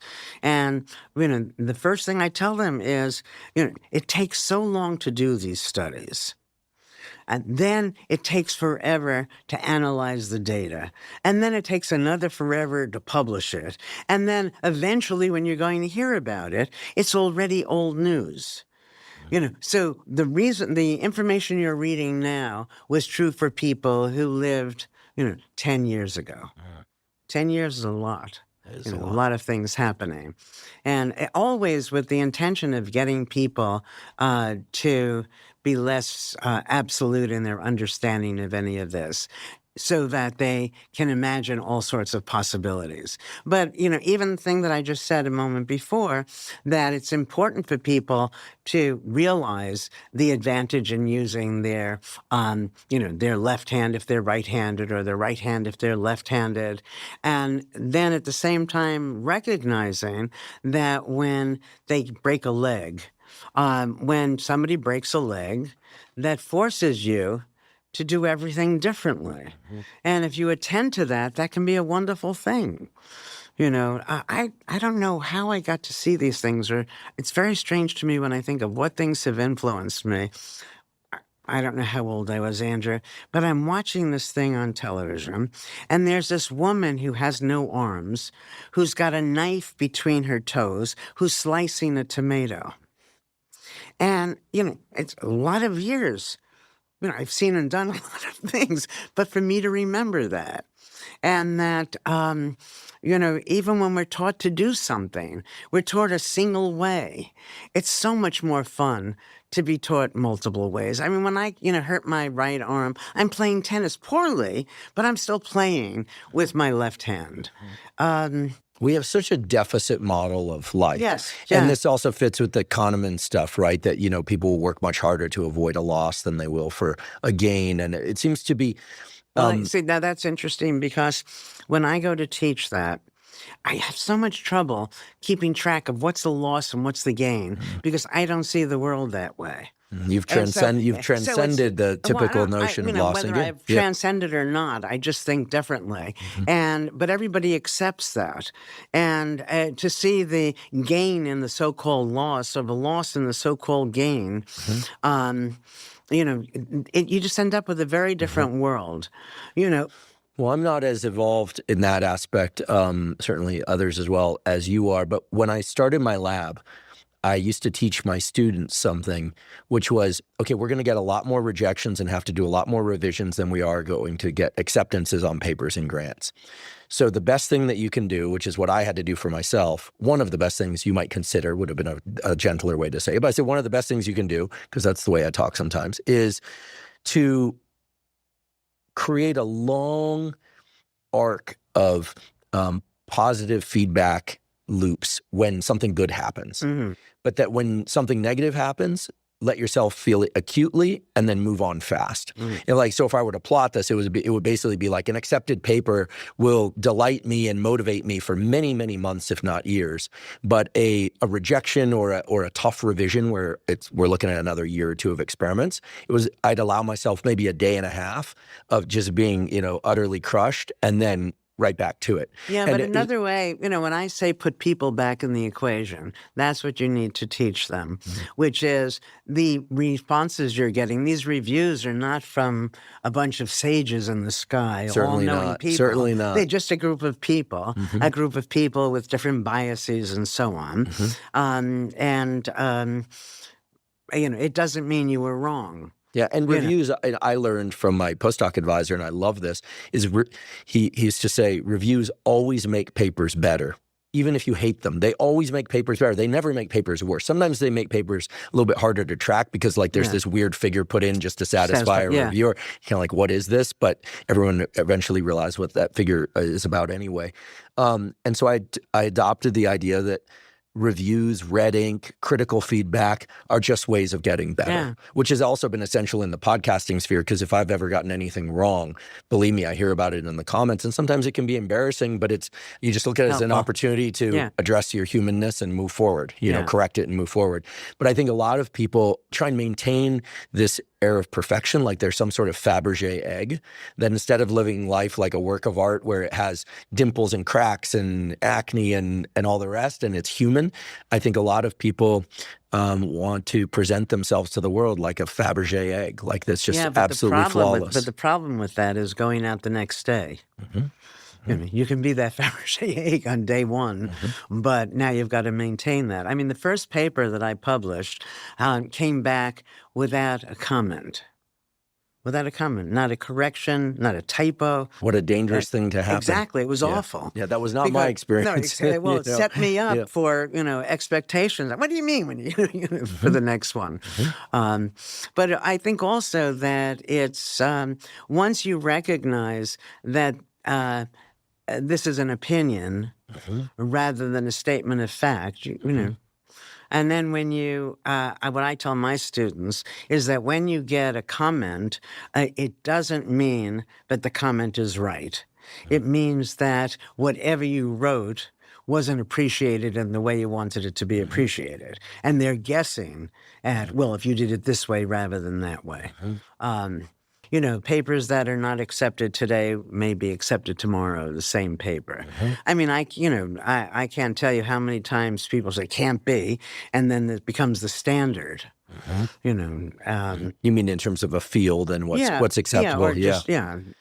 Yeah, things have certainly changed. And look, you've done a tremendous amount to pioneer that change. I mean, it's not one study or 10 studies or 20 studies. I mean, there's now a catalog of incredibly groundbreaking work that you've I don't know if you used intentionally or you're just following your interests, but that have transformed the way that we think about the mind and its role in our physiology and so on. I was hoping to get your reflections on something that I sometimes say that's probably wrong, but that is helpful to me and hopefully to other people too, because it, I think, captures some of the circuit dynamics related to reward and reinforcement. And it sometimes resurfaces on the internet that addiction, among other things, is a progressive narrowing of the things that bring someone pleasure. And I used to attach to that statement, enlightenment, if there is such a thing, is a progressive broadening of the things that bring us pleasure. And one thing that struck me throughout today's conversation is that it seems like you're able to look at pretty much anything through a bunch of different facets, take on other points of view, so strong theory of mind, while holding on to your own perceptions, right? You're not drifting off from yourself. You're remaining, of self, but taking on other perspectives, and that flexibility of thinking and that expansiveness, like looking at things as good, bad, maybe. I don't know what's true or what could be true, and really challenging preconceived notions. Seems very powerful. Do you believe in enlightenment? And was the description I just gave anything the way you envision it? No, I'm very flattered.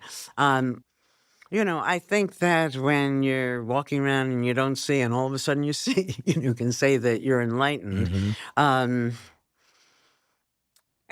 guess in a not so grandiose way, that simple thing that I keep saying, recognizing that behavior makes sense, leads you to such a different view of people. You don't have people who are good and bad, people who are addicted and not addicted. You don't have A students and failing students. Everything just organizes itself differently, and you come to appreciate the individual talents that people have. And when you can do that, I don't know if you want to call the person enlightened, but life just is easier and nicer. It's nicer to walk outside and be trusting of people and not to be afraid of this bastard or that one who's going to come and get you. I went with a friend, this was so many years ago, to an AA meeting to see what it was like. And I had left my pocketbook over here, wherever that is, you can see. And we walked over here. And for whatever reason. And I said, I left my pocketbook over there. And then I thought, well, so what? If somebody takes it, they probably need it more than I do. And it was so freeing. Just not to care about all these things that somehow we're implicitly, sometimes explicitly taught to care about, and always evaluating ourselves. That little song, feeling that, let me sing. I enjoy sing. I can't carry a tune, so what? Why should somebody make me feel bad about singing? And maybe I'll become a better singer. Or maybe I'll sing in some way that'll teach somebody, some new trick that they hadn't thought about before because of my inadequacy. Why are people evaluating themselves at every moment rather than feeling good about the things they know that they can do? And who decides what's important to be able to do? I don't know how to most articulately share it, but it's just a very different life. A life where I just don't believe that stress is necessary. I don't believe that there's anybody in this world that's better than I am. But I also don't believe I'm better than anybody else. It's very different. Where everything, especially among those of us who are academics, where every minute you're given a grade, and even the number of papers you got accepted, determines your pecking order and so on. It's all so silly. And then you have the money people, and I have $20 billion, so I'm better off than people. I'm a better person than people who have $10 billion. It's sad to me when, in fact, I think all of it is engaged in order to feel good about yourself. That's all. Why do I need that money? Why do I need those A's? Why do I need those successes so that I'll like myself? Just like yourself. Recognize that you're likable. Why not? That may seem simple-minded, but it's gotten me to wherever I am. It has indeed, and it's helped a tremendous number of people, both in the form of scientific findings, which are then shared with people through books and through podcasts. And I'm just so grateful that you came here today to share with us. This is really as vast as it's been, just a subset of the discoveries that you've made. So, a couple of things. First of all, thank you for coming here today. It's been my pleasure. I've thoroughly enjoyed this, and I love your work, and it's caused me to think differently about things. And today's discussion is going to make me, and I know so many other people, think differently about everything. I mean, very, very few discussions that I'll hold will make me rethink my thinking about everything. This one certainly will. And also for continuing to do the work that you're doing. I mean, it's clear that you embody and live the discoveries that you make, and it's not just an academic pursuit that then allows you to appropriately collect all the amazing awards and titles, but that it really serves and that you live it. So thank you for that as well. And then two more questions, very briefly. The first one is, doesn't matter how long the question is; it's the answer that matters, right? So you asked me the brief question for a long answer. The floor is yours, but would you consider coming back sure. again to share with us some additional findings is the second to last question. And then I'm just thinking that maybe the last question is so that it sticks in people's minds, would you be willing to share the song?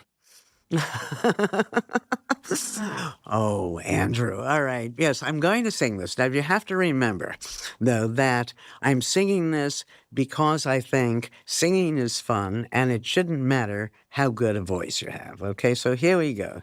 This is to the old Sara Lee commercial. And everybody doesn't like something, but nobody doesn't like Sara Lee. Right? Everybody doesn't know something, but everyone knows something else. Everyone can't do something, but everyone can do something else. So what have I lost by singing that? I know I can't sing, now you know I can't sing, but do you think my not being able to sing means I can't write, think, or do whatever it is that I do better than singing? No, of course not. I love the song. And thanks for saying you'll come back again. Thank you so much. Thanks for having me. Thank you for joining me for today's discussion with Dr. Ellen Langer. I hope you found it to be as fascinating as I did. To learn more about Dr. Langer's work, to find links to her books and workshops and other resources, please see the show note captions. If you're learning from and or enjoying this podcast, please subscribe to our YouTube channel. That's a terrific zero-cost way to support us. In addition, please click follow for the podcast on both Spotify and Apple. And on both Spotify and Apple, you can leave us up to a 5-star review. If you have questions for me or comments about the podcast or guests or topics you'd like me to consider for the Huberman Lab podcast, please put those in the comments section on YouTube. I do read all the comments. Please also check out the sponsors mentioned at the beginning and throughout today's episode. That's the best way to support this podcast. For those of you that haven't heard, I have a new book coming out. It's my very first book. It's entitled Protocols, an Operating Manual for the Human Body. This is a book that I've been working on for more than 5 years, and that's based on more than 30 years of research and experience. And it covers protocols for everything from sleep to exercise to stress control, protocols related to focus and motivation. And of course, I provide the scientific substantiation for the protocols that are included. The book is now available by pre-sale at protocolsbook.com. There you can find links to various vendors. You can pick the one that you like best. Again, the book is called Protocols, an Operating Manual for the Human Body.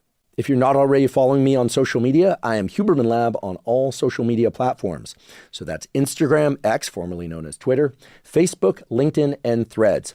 And on all those platforms, I discuss science and science-related tools, some of which overlaps with the content of the Huberman Lab podcast, but much of which is distinct from the content on the Huberman Lab podcast. Again, that's Huberman Lab on all social media platforms. And if you haven't already subscribed to our Neural Network newsletter, the Neural Network newsletter is a zero-cost monthly newsletter that includes podcast summaries as well as what we call protocols in the form of 1 to 3 page PDFs that cover everything from how to optimize your sleep, how to optimize dopamine, deliberate cold exposure. We have a foundational fitness protocol that covers cardiovascular training and resistance training. All of that is available completely zero cost.